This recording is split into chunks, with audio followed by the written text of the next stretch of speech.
السلام علیکم، welcome to novel ستو لائبریری چینل۔ کیسے ہیں آپ سب؟ امید کرتی ہوں سب خیریت سے ہوں گے۔ آج میں آپ کے لیے بہت ہی اچھا سا زبردست ناول لے کر آئی ہوں۔ بہت ہی اچھا ناول ہے، امید کرتی ہوں آپ کو یہ ناول پسند آئے گا۔ تو جنہوں نے میرا چینل سبسکرائب نہیں کیا، ناول شروع کرنے سے پہلے میں یہی کہوں گی میرا چینل سبسکرائب کر لیں اور لائک کا بٹن لازمی پریس کریں۔ اب اس ناول کو شروع کرتے ہیں۔ اس ناول کا نام ہے لو تیرے نال ہو گیا اور اس کی رائٹر ہے میم آئین۔ کریم مینشن کے ڈائننگ ہال میں اس وقت ہڑبڑ مچی ہوئی تھی۔ کچن میں کھڑا خوبرو جوان مہارت سے بیلن چلاتا روٹیاں بنا رہا تھا۔ ایک چولہے پر چائے رکھی تھی جبکہ دوسرے پر فرائی پین میں شامیاں فرائی کر رہا تھا۔ اس سے پہلے کہ وہ توے سے روٹی اتارتا، اس کے کان سے عجلت بھری آواز ٹکرائی، بھیا جلدی سے روٹی لا دیں یار۔ طلال کی آواز پر اس نے جلدی سے توے سے روٹی اتار کر چنگیر میں رکھی اور پین میں فرائی ہوتی شامی کو اٹھا کر پلیٹ میں رکھا اور پھر دونوں چیزوں کو اٹھا کر چیئر پر بیٹھتے اپنے دونوں چھوٹے بھائیوں کے آگے رکھا۔ بھیا چائے۔ طلال کے ساتھ بیٹھے فہام کی فرمائش پر وہ کہتا واپس مڑنے لگا۔ جب ڈائننگ ہال میں داخل ہوتا عالم اسے ہاتھ کے اشارے سے بیٹھنے کا کہتا وہ چائے کپوں میں ڈالنے لگا۔ چائے کپوں میں ڈالنے کے بعد وہ ٹیبل پر آیا جہاں وہ تینوں بیٹھے سحری کر رہے تھے۔ یہ تھا کریم مینشن کے ڈائننگ ہال کا منظر، جہاں چاروں بھائی عالم کریم، تالم کریم، فہم کریم اور طلال کریم رمضان المبارک کی پہلی سحری کر رہے تھے۔ چونکہ ان کے والدین عباس کریم اور فریہ عباس کا ایک حادثے میں انتقال ہو گیا تھا اور کوئی بہن بھی نہ تھی، اس لیے گھر میں کوئی صنف نازک بھی موجود نہ تھی۔ سب سے بڑے گھر میں کل 4 بھائی ہی تھے بس۔ سب سے بڑے عالم باپ کے بزنس کو کامیابی سے آگے بڑھا رہا تھا اور چھوٹے بھائیوں کو باپ بن کر پال رہا تھا۔ اس سے چھوٹا تالم یونیورسٹی کا طالب علم تھا۔ اس سے چھوٹا فہام بھی یونیورسٹی کا طالب علم تھا جبکہ سب سے چھوٹا طلال کالج کا اسٹوڈنٹ تھا۔ بھیا آملیٹ میں نمک کم ہے۔ طلال کی شکایت پر تالم نے گردن موڑ کر کاٹ کھانے والی نظروں سے اسے دیکھا۔ ایک چٹکی نمک کم ہونے سے تمہارا آملیٹ پھیکا نہیں پڑ جائے گا؟ غضب خدا کا! جوان جہان خوبرو لونڈے کی جوانی رل رہی ہے یہاں کچن میں اور تمہیں نمک کی پڑی ہے؟ Like seriously? طلال کی شکایت پر تالم کو تو جیسے سکتہ ہی ہو گیا تھا۔ چٹکی بھر نمک کی قیمت تم کیا جانو تالم بابو؟ بھلا فہام صاحب کی زبان کی کون لگام ڈال سکتا تھا؟ سائلنس پلیز، سحری کا وقت ختم ہونے والا ہے بس۔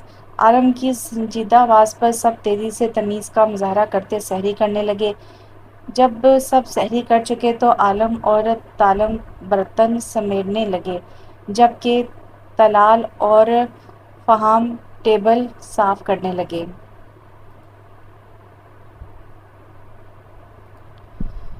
اذانیں شروع ہوئی تو چاروں نے وضو کر کے مسجد کا رخ کیا۔ نماز پڑھ کے واپس آنے کے بعد وہ چاروں اب کچن کے دروازے میں کھڑے تھے۔ سوال یہ تھا کہ برتن کون دھوئے؟ بھیا آپ جائیں، ہم مینج کر لیں گے۔ وہ تینوں ایک زبان ہو کر عالم سے بولے تو وہ آئیبرو اکچا کر رہ گیا۔ Are you sure? عالم کے سوال پر وہ تینوں تیزی سے اس بات میں سر ہلا گئے تو وہ اوکے کہتا وہاں سے اپنے کمرے میں چلا گیا۔ اب وہاں کھڑے تینوں افراد ایک دوسرے کو گھور رہے تھے۔ میرا کوئز ہے آج برو، اور مجھے اپنی نیند کی قربانی دے کر اس کی تیاری کرنی ہے، تو اس لیے میری طرف سے تو معذرت۔ تالم کا عذر تو تیار تھا، اور میری بھی بہت امپورٹنٹ پریزنٹیشن ہے آج جس کی تیاری کرنی ہے مجھے، اس لیے آج میری طرف سے بھی سوری یار۔ فہام نے بھی اپنی مجبوری بتائی تو طلال بیچارگی سے اپنے دونوں بڑے بھائیوں کو دیکھنے لگا۔ بھیا آپ دونوں جانتے ہیں میں اس وقت کیا سوچ رہا ہوں؟ اس کے سوال پر ان دونوں نے اس بات میں سر ہلایا۔ ہاں ہم جانتے ہیں، تم یہی سوچ رہے ہوگے کہ ہم دونوں کی مصروفیات کی وجہ سے تمہیں برتن دھونے پڑیں گے اب، تالم نے کہا تو طلال نے نفی میں سر ہلایا۔ نہیں نہیں، میں یہ نہیں سوچ رہا، بلکہ یہ سوچ رہا ہوں کہ آخر ایسا کیا گناہ کر بیٹھا جو آپ دونوں جیسے خود غرض بھائی ملے مجھے۔ جائیں آپ دونوں، دھو لوں گا میں اکیلا ہی برتن، خفگی سے کہتا وہ کچن میں داخل ہوا تو تالم اور فہام ایک نظر دوسرے کو دیکھتے اگلے ہی پل تیزی سے تلال پر چپٹے۔ ہمارا شیر تو خفا ہی ہو گیا، ہم تو بس مذاق کر رہے تھے یار، ساتھ مل کر برتن بھی دھوئیں گے اور صفائی بھی کریں گے، بھائیوں کے ہوتے تو ٹینشن کیوں لیتا ہے، ہم تو تمہیں تنگ کر رہے تھے بس۔ کچھ دیر بعد کچن سے آتی ہنسی مذاق کی آواز پر عالم مسکرا دیا۔ وہ دیوانہ وار بھاگتی جا رہی تھی، پیروں میں کنکر چبھ رہے تھے، لہو لہان پیر چلنے سے انکاری تھے، پر عزت جانے کا خوف رکنے نہیں دے رہا تھا۔ وہ پیچھے مڑ کر دیکھے بغیر بھاگتی ہی چلی جا رہی تھی۔ بھاگتے بھاگتے جب اسے قدموں کی آواز قریب سے سنائی دینے لگی تو جس گھر کا گیٹ کھلا نظر آیا اسی میں داخل ہو گئی۔ وہ ایک بہت بڑے شاندار سے گھر کا بڑا کالا گیٹ تھا۔ گیٹ کا چھوٹا دروازہ آدھا کھلا ہوا تھا۔ وہ اندر داخل ہوتے اپنے پیچھے دروازہ بند کر گئی۔ کون ہے؟ بھاری مردانہ آواز پر اس کی پہلے سے الجھی سانسیں سینے میں اٹک سی گئیں۔ عالم اور فہام باہر واک کرنے نکلے تھے، اس لیے باہر کا دروازہ کھلا تھا۔ عالم باہر لان میں ہی واک کر رہا تھا جب کھٹک کی آواز آئی۔ اسے لگا دونوں بھائی واپس آ گئے ہیں، پر دونوں بھائیوں کی جگہ وہاں کوئی لڑکی کھڑی تھی، وہ بھی بہت بری حالت میں۔ وہ لڑکی اپنے پیچھے دروازہ بند کیے کھڑی ہانپ رہی تھی۔ اس کے پکارنے پر وہ مزید کانپنے لگی۔ عالم نے اپنے قدم اس کی طرف بڑھائے تو وہ خوف سے تھر تھر کانپتی دونوں ہاتھ منہ پر جما گئی۔ ہاتھ منہ کے آگے سے ہٹاؤ لڑکی، کڑکتی ہوئی آواز نے اس کے تھکے ہوئے اعصابوں پر حملہ کیا تو وہ ہوش و حواس سے بیگانہ ہوتی چلی گئی۔ اس سے پہلے کہ وہ لہرا کر گرتی، عالم بڑکھلا کر تیزی سے اسے دونوں بازوں سے تھام گیا۔ عین اسی وقت گیٹ کا چھوٹا دروازہ دوبارہ کھلا اور وہاں سے عالم اور فہام نمودار ہوئے۔ استغفر اللہ، یہ میری گناہگار آنکھیں کیسا منظر دیکھ رہی ہیں! ہمارا بگ بی کی باہوں میں ایک نازک حسینہ۔ یہ الفاظ جس کی زبان سے ادا ہوئے تھے وہ تھا فہام، دا گریٹ فہام۔ بات تمہاری 16 آنے کھری ہے، تمہاری آنکھیں ہیں تو گناہ گار پر اس وقت بالکل صحیح منظر دیکھ رہی ہیں۔ ہمارے بگ بی کی باہوں میں واقعی ایک نازک حسینہ موجود ہے۔ فہام کی بات پر عالم کی فضول گوئی نے عالم کا دماغ گھما کر رکھ دیا۔ شٹ اپ یو بوتھ، اس کو آ کر سنبھال لو جو میرے گلے پڑ گئی ہے۔ عالم ان دونوں کو لتاڑتا ہوا بولا تو دونوں نے جلدی سے اپنے دانت اندر کرتے شرافت کا مظاہرہ کرنا چاہا۔ بھیا آپ کے گلے لگی، میرا مطلب پڑی ہے تو آپ ہی کچھ سوچیں نا کہ کیسے سنبھالنا ہے۔ ویسے یہ ہے کون؟ بولتے بولتے فہام کی زبان پھر سے پھسنے لگی جسے عالم کی گھوری نے رستے پر ہی لایا۔ پتہ نہیں، میں باہر واک کر رہا تھا، ایک دم یہ اندر آئی، میں نے پوچھا کون ہے تو بے ہوش ہو کر گرنے لگی تو میں نے تھام لیا۔ عالم کے بتانے پر دونوں نے اس بات میں سر ہلایا۔ میرے خیال میں ہم اسے اندر لے جانا چاہیے، ایسے دروازے پر کھڑے ہو کر مذاکرات کرنا ٹھیک نہیں۔ عالم کی بات پر عالم نے سر ہلایا۔ زندگی میں پہلی بار عالم کریم نے کوئی عقل کی بات کی تھی۔ فہم کی بات پر عالم نے اسے سخت گھوری سے نوازا۔ عالم نے جھجکتے ہوئے اس انجان وجود کو باہوں میں اٹھا کر گھر کی اندرونی حصے کا رخ کیا۔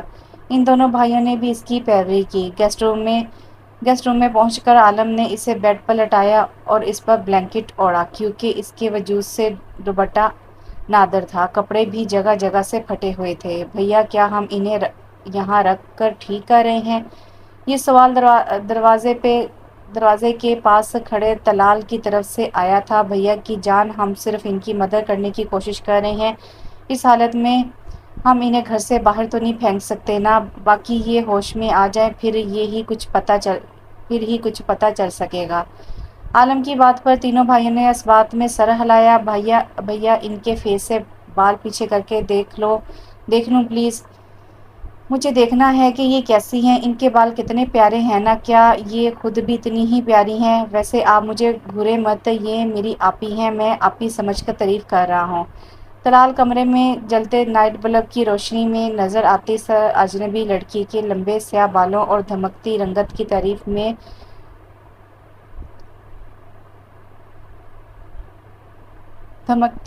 تعریف کر رہا تھا، جب بھائیوں کی گھوری پر فوری طور پر صفائی پیش کر دی۔ چہرہ اس نے اس لیے نہیں دیکھ سکے تھے کہ اس کے بال اس کا چہرہ ڈھانپ گئے تھے۔ بری بات طلال، انہیں ریسٹ کرنے دو، چلو سب سو جاؤ، جا کر صبح سحری کے لیے بھی اٹھنا ہے پھر۔ عالم ان سب سے کہتا ایک آخری نظر اس اجنبی حسینہ پر ڈال کر سب سے پہلے خود کمرے سے نکلا، پھر ان تینوں کے نکلنے کے بعد کمرے کا دروازہ بند کرتا خود بھی اپنے کمرے کی طرف بڑھ گیا۔ وہ چھوٹی سی لڑکی اس بسیدہ مکان میں بیٹھی رو رہی تھی۔ نہال، ارے او نہال! نجف کسی آواز پر وہ جلدی سے آنسو پوچھتی اٹھی اور کمرے کی طرف بڑھی۔ جی جی جی اماں، مریل سی آواز میں پوچھتی وہ قدم آگے بڑھا گئی۔ آج کھانے کو کچھ ملے گا یا نہیں؟ صرف پانی سے افطاری کی تھی۔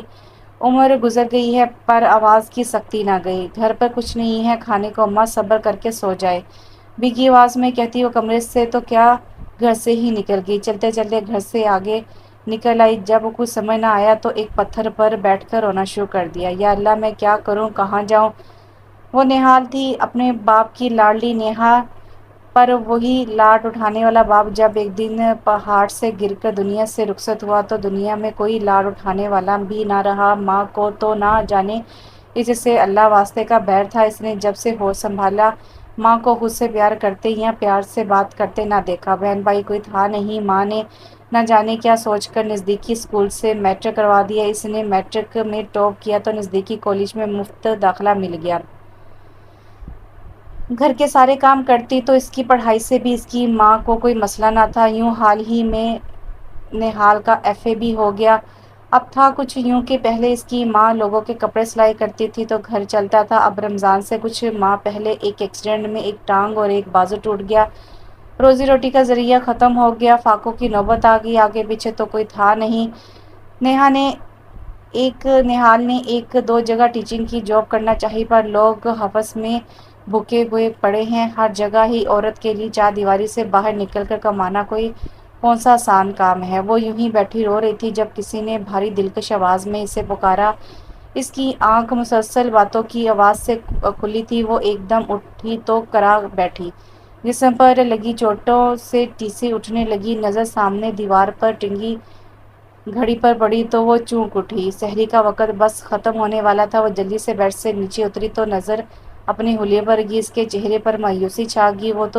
وہ جو سوچ رہی تھی کہ جس گھر میں پناہ لے چکی ہے یہاں سے آج کی سحری کا انتظام کر لے گی، پر اپنی حالت دیکھتے اس سے پہلے کہ اپنا ارادہ موقف کرتی اس کی نظر سامنے صوفے پر پڑی مردانہ چادر پر پڑی۔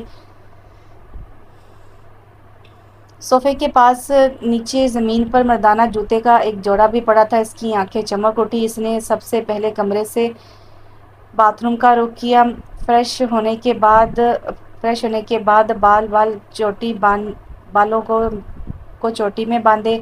اس نے دھیرے دھیرے سے آگے بڑھتے ہوئے چادر پکڑ کر اچھے سے اپنی کندھوں کے گرد دوڑی تو اس کا پورا وجود اس چادر میں چھپ سا گیا۔ جوتے پیر میں اڑیستے تو پیر آگے ہی نکلتے چلے گئے۔ اس کے پاؤں کے لیے وہ جوتا بہت بڑا تھا پر فی الحال کام دے سکتا تھا۔ چادر کو مضبوطی سے پکڑتی وہ دروازہ کھول کر اللہ کا نام لیتی کمرے سے باہر نکل آئی۔ ایک طرف سے مردانہ آوازیں آ رہی تھی۔ آوازوں کا تعاقب کرتی وہ ایک بڑے کمرے کی طرف آ گئی جہاں چار مرد بیٹھے سحری کر رہے تھے۔ وہ چاروں ہلکی پھلکی باتیں کرتے ہوئے سحری کر رہے تھے جب فہام ایک دم سیدھا ہو کر بیٹھا۔ بھیا! اس کی پکار پر کوئی بھی متوجہ نہ ہوا۔ بھیا سن لیں یار، اور تم بھی سنو چھوٹو! وہ اب کے زور دے کر بڑے دونوں سے بولا، ساتھ ہی طلال کو بھی آواز دے ڈالی۔ فہام کبھی تو چپ کر کے سحری کر لیا کرو، ہر وقت فضول بولتے رہتے ہو تم بس۔ عالم کی سنجیدہ آواز پر عالم اور طلال نے دانت چبائے۔ اچھا نا بھیا، بس ایک بات، آپ کے منت بھرے لہجے میں بولا۔ اچھا بولو، ہم سن رہے ہیں۔ میٹھی لسی کا گلاس اٹھاتے ہوئے طالب نے اسے اجازت نامہ سونپا۔ کیا کبھی آپ میں سے کسی نے اس دھرتی پر حور دیکھی ہے؟ اس نے نہایت سنجیدگی سے اپنا سوال پیش کیا۔ اس کے سوال پر عالم اور طلال نے اسے ایسے دیکھا جیسے کوئی عجوبہ دیکھ لیا ہو۔ جب کہ طالب نے زور و شور سے اس بات میں سر ہلایا، ہاں میں نے دیکھی ہے بہت دفعہ، لنگور کی بغل میں حور۔ طالب نے جس قدر پرجوش ہو کر جواب دیا تھا اس قدر زبردست گھوری سے تینوں بھائیوں نے اسے نوازا۔ کیا ہو گیا بھائی، حور کی بغل میں لنگور ہو یا لنگور کی بغل میں حور، ایک ہی بات ہے، ذرا ادلی بدلی ہی تو کی ہے بس۔ وہ اپنی بات کی صفائی پیش کرتا مسلسل عالم کی کرسی کے پیچھے دیکھ رہا تھا جہاں وہ کنفیوز کھڑی دونوں ہاتھوں کی انگلیوں کو آپس میں الجھا رہی تھی۔ پر میں نے اس دھرتی پر بلکہ اپنے ہوم سویٹ ہوم میں ہی دیکھی ہے ایک حور۔ اس کے تسلسل سے ایک طرف ہی دیکھنے پر تینوں بھائیوں کی گردنیں بھی مکانکی انداز میں اس طرف گھومی تھی جہاں وہ رات والی اجنبی لڑکی کھڑی تھی، اور پھر عالم کے علاوہ باقی سب کی گردنیں وہیں جم کر رہ گئی تھی۔ سحری کا وقت کم ہے اور آپ بھی آئیں، سحری کریں ہمارے ساتھ۔ تینوں بھائیوں کو تنبیہ کرنے کے بعد وہ سنجیدگی سے اس کی طرف دیکھ کر بولا تو وہ ہلکا ہلکا لنگڑا کر چلتی طلال کے ساتھ ایک کرسی چھوڑ کر بیٹھ گئی تو طلال اس سے صرف کرنے لگا۔ اپنی سحری سے فارغ ہونے کے بعد عالم وہاں سے اٹھا اور اپنے کمرے کی طرف بڑھ گیا۔ ایک منٹ میں ہی وہ واپس آیا اور اس لڑکی کی کرسی سے تھوڑے فاصلے پر کھڑا ہو گیا۔ سنیں آپ، وہ اسے کس نام سے پکارتا؟ آئیبرو۔ اپنا نام بتا کر وہ اپنی نظریں پھر سے جھکا گئی۔ آپ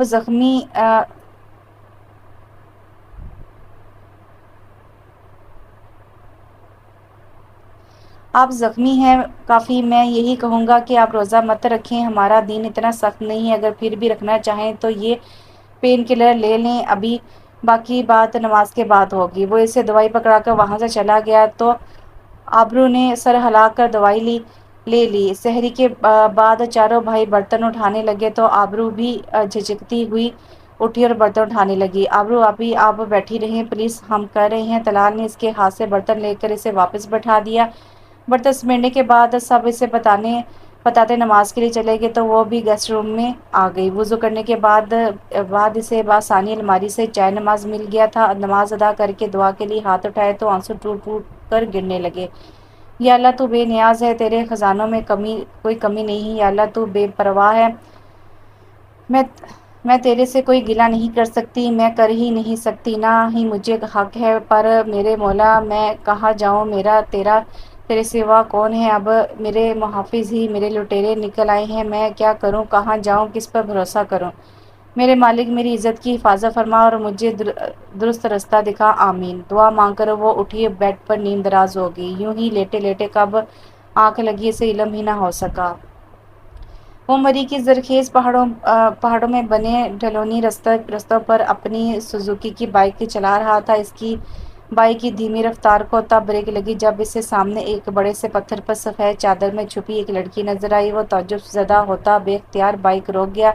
بائک رکنے کی آواز پر پتھر پر بیٹھی سفید چادر میں چھپی اس لڑکی نے گردن موڑ کر چہرہ اٹھا کر اس کی جانب دیکھا تو اس کی نم سیاہ آنکھیں دیکھ کر اسے مزید حیرت ہوئی۔ نہ جانے کس جذبے کے تحت وہ بائک ایک طرف کھڑی کرتا اس کے قریب رکھے پتھر پر بیٹھ گیا۔ اس نے یوں قریب بیٹھنے پر وہ چہرہ اس کی طرف موڑ گئی۔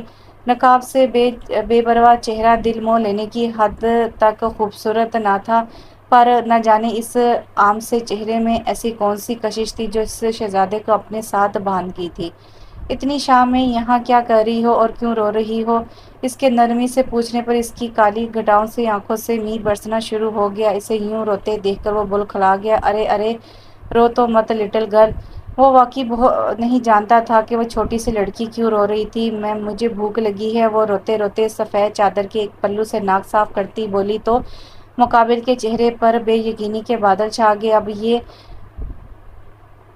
بادل اس کی حرکت کی وجہ سے چھائے یا بات کی وجہ سے، یہ معلوم نہ تھا۔ تم روزہ افطار کرنے کے بعد بھوک لگنے کی وجہ سے رو رہی ہو؟ اس کے سوال پر اس نے سوسو کرتے گھور کر اسے دیکھا۔ آپ نے روزہ افطار کر لیا؟ وہ الٹا اسے سوال کرگی تو وہ الجھتا ہوا سر اس بات میں ہلاک گیا۔ آپ نے افطاری میں کتنی چیزیں کھائیں؟ وہ ایک اور سوال داغی ساتھ کچھ سوچنے کے بعد اس نے جواب دیا اور مقابل کے چہرے کی طرف دیکھا جہاں مزید مایوسی چھا گئی تھی۔ میں نے اور اماں نے افطاری میں صرف پانی پیا، گھر میں کھانے کے لیے کچھ نہیں ہے۔ اپنے غم کی داستان سناتی گھٹنوں میں منہ چھپا کر رو دی۔ کچھ دیر رو لینے کے بعد اس نے سر اٹھایا تو وہاں کوئی بھی نہ تھا۔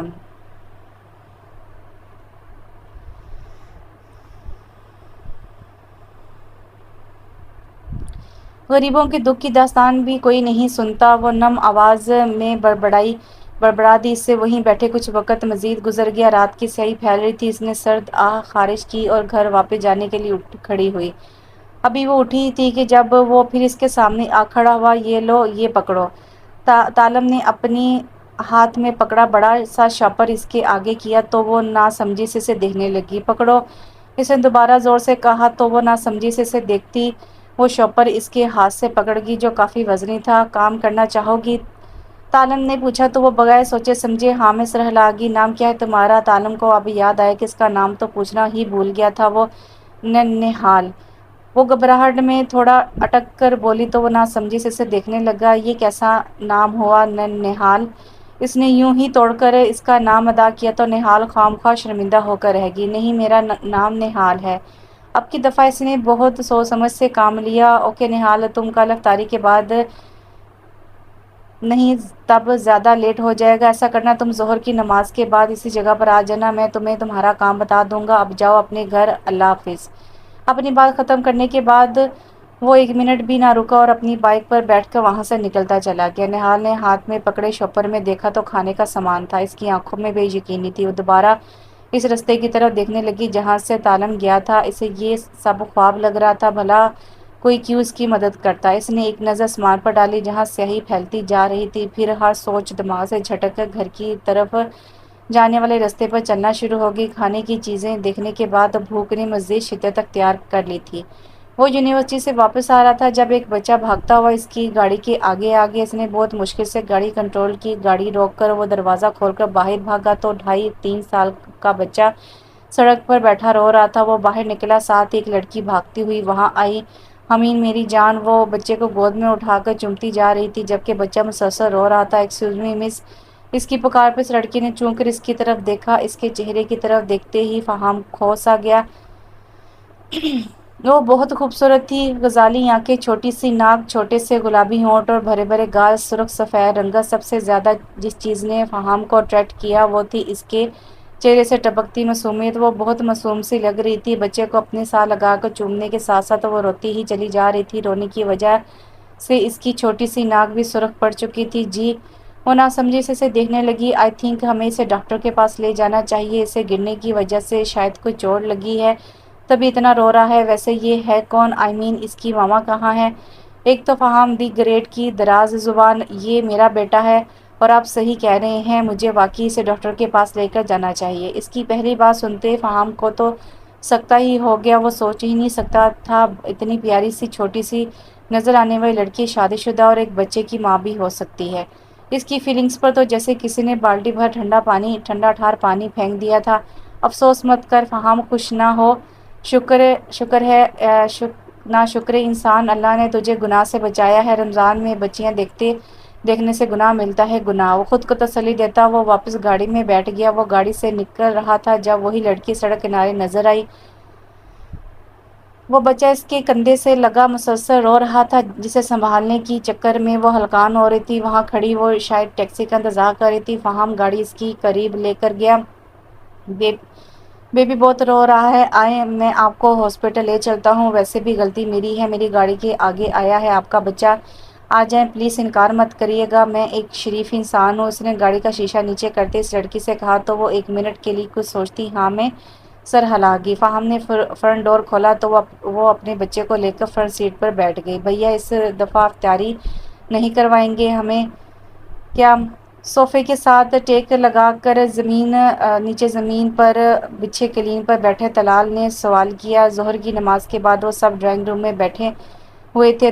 تالم اور فہم اپنے اپنے موبائلوں میں لگے ہوئے تھے۔ عالم اپنے آفس کا کام کر رہا تھا، طلال اپنے کالج کا کام۔ کروائیں گے بیٹا، پر کچھ دن بعد۔ ابھی کچھ ضرورت مند ہیں میری نظر میں، پہلے ان کی مدد کریں گے ہم۔ ہمارے ہم پلہ دوست احباب خود سے اپنا پیٹ بھر سکتے ہیں، ان کو گھر بلا کر افطاری کروانے سے بہتر یہ ہے کہ پہلے ان لاچار اور ضرورت مند لوگوں کی ضرورت پوری کی جائے جن کا اور کوئی وسیلہ نہیں۔ روزہ ہمیں غریب کی بھوک کا احساس دلاتا ہے، ہمیں دنیاوی دکھاوا نہیں دیکھنا، ہمیں اپنی آخرت آسان کرنی ہے، دوسروں کے لیے آسانیاں پیدا کر کے اللہ نے اگر ہمیں دیا ہے تو اس سے پاس رکھنے سے وہ زیادہ نہیں ہوگا بلکہ اس کی ضرورت مند مخلوق میں تقسیم کرنے سے اس میں برکت پیدا ہوگی۔ ہم گھر پر افطاری کروانے کی بجائے مسجد میں کروا دیں گے، اس سے زیادہ ثواب حاصل ہوگا۔ عالم بہت نرم اور حلیم انداز میں انہیں سمجھا رہا تھا۔ تینوں بھائی اپنے اپنے کام روک کر پوری دل جمی سے اس کی باتیں سن رہے تھے۔ آپ بالکل ٹھیک کہہ رہے ہیں بھیا۔ عالم کی بات پر عالم نرمی سے مسکرا دیا۔ بھیا ہمیشہ سب کچھ ٹھیک کہتے ہیں، میرے بھیا دنیا کے بیسٹ سے بیسٹ بھیا ہیں۔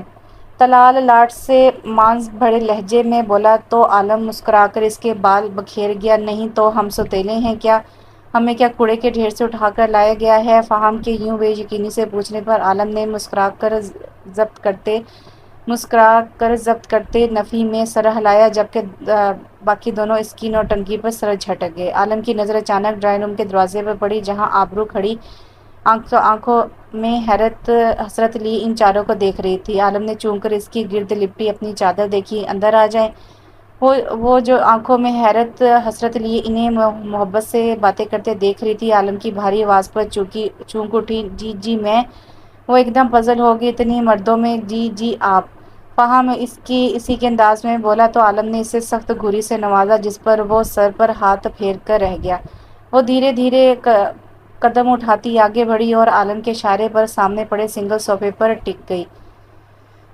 آپ کہاں سے آئی ہیں اور یہاں تک کیوں اور کیسے پہنچی؟ مجھے سب کچھ سچ سچ جاننا ہے۔ عالم نے سنجیدہ آواز میں دو ٹوک الفاظ میں حکم سنایا تو وہ حلق تر کرتی اس بات میں سر ہلا کر بولنا شروع ہو گئی۔ آبرو ہاشم سعید ہاشم اور ستارہ ہاشم کی اکلوتی اولاد تھی، جسے انہوں نے بہت لاڈ پیار سے پالا تھا۔ ماما پاپا آپ لوگ جلدی آئیے گا، میں آپ لوگوں کے بغیر اتنے دن نہیں رہ سکتی، جانتے ہیں نا آپ؟ آبرو ہاشم کے بازو میں اپنا بازو ڈالے لاڈ سے بولی تو وہ ہنستے ہوئے اس کا ماتھا چوم گئے۔ ہم جانتے ہیں ہمارا بچہ ہمارے بغیر اتنی دیر نہیں رہ سکتا، پر میری جان ہم اللہ کے گھر جا رہے ہیں، ہمیں خوشی خوشی رخصت کرو۔ اگر آپ کی پیپر نہ ہوتے تو کبھی آپ کو اکیلا نہ چھوڑ کر جاتے، پر اللہ کے گھر سے ہمارا بلاوا آیا ہے، ہمیں تو جانا ہی ہے نا۔ وہ اسے بازو کے گھیرے میں لیے باہر کی طرف بڑھے۔ وہ دونوں میاں بیوی عمرے کے لیے جا رہے تھے۔ آبرو کے پیپرز تھے، اس لیے وہ اپنے چچا کے گھر رک رہی تھی۔ بھائی صاحب کر دی نا غیروں والی بات، اکیلی کہاں ہے آبرو؟ بیٹی ہے ہم سب کی نا، اس کے ساتھ آپ اسے کسی غیر کے پاس نہیں چھوڑ کر جا رہے جو یوں پریشان ہو رہے ہیں۔ بالکل مطمئن ہو کر جائیں آپ، آبرو اپنے گھر میں ہی ہے۔ کیوں آبرو بیٹی؟ وہ مسکرا کر شکوہ کرتے آخر میں آبرو سے پوچھنے لگی تو آبرو مسکرا کر ہاں میں سر ہلا گئی۔ تھوڑی دیر بعد آبرو سے ملتے وہ ایئرپورٹ کی طرف روانہ ہو گئے۔ آبرو چلو کہیں باہر چلتے ہیں، روحان نے لانچ میں بیٹھی آبرو سے کہا۔ وہ نفی میں سر ہلا گئی۔ سوری روحان، مجھے اپنے پیپر کی تیاری کرنی ہے، ایکسکیوز می پلیز۔ وہ کنی کترا کر نکل گئی تو روحان لب بیچ کر رہ گیا۔ یہ لڑکی ہر بار روحان کو انکار کر کے اس کی ناک کو ٹھیس پہنچا جاتی تھی۔ میں اس کے چاچو کا بیٹا ہوں، کوئی غیر تھوڑی جو اس کو کھا جاؤں گا، ایسا روحان کا کہنا تھا۔ لیکن آبرو نے روحان کی لاکھ کوشش کے باوجود بھی اسے کبھی لفٹ نہ کروائی۔ وہ ابھی سے ہی اپنے ماما پاپا کو مس کر رہی تھی۔ کمرے میں آ کر اس نے کتاب پکڑی اور صوفے پر بیٹھ گئی۔ پڑھتے پڑھتے کب آنکھ لگی اسے پتہ ہی نہ چلا۔ اس کی آنکھ ملازمہ کے جھنجھوڑنے پر کھلی۔ غضب ہو گیا بی بی جی، غضب ہو گیا۔ ارے آپ کا تو سب کچھ ختم ہو گیا جی، ملازمہ روتی ہوئی بین کر رہی تھی۔ آبرو اس کے یوں رونے پر گھبرا اٹھی۔ کیا ہو گیا ہے؟ اس طرح کیوں رو رہی ہو؟ اور میرا کیا ختم ہو گیا؟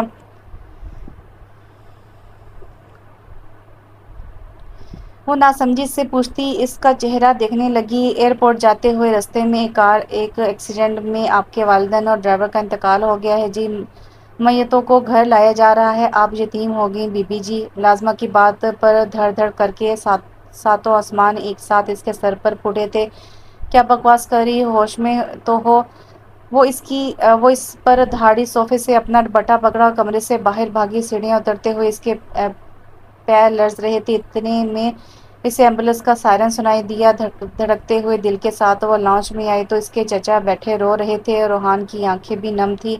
اسے دیکھ کر اس کے چچا اٹھے اور اسے گلے لگا کر رونے لگے۔ صبر کرو میری بچی، صبر کرو، وہ اللہ سے اتنی ہی عمر لکھوا کر آئے تھے۔ چچا اسے ساتھ لگا کر دلاسے دے رہے تھے۔ اس کا دماغ سائیں سائیں کر رہا تھا۔ اتنی دیر میں ڈیڈ باڈیز کو لانچ میں لے آیا گیا۔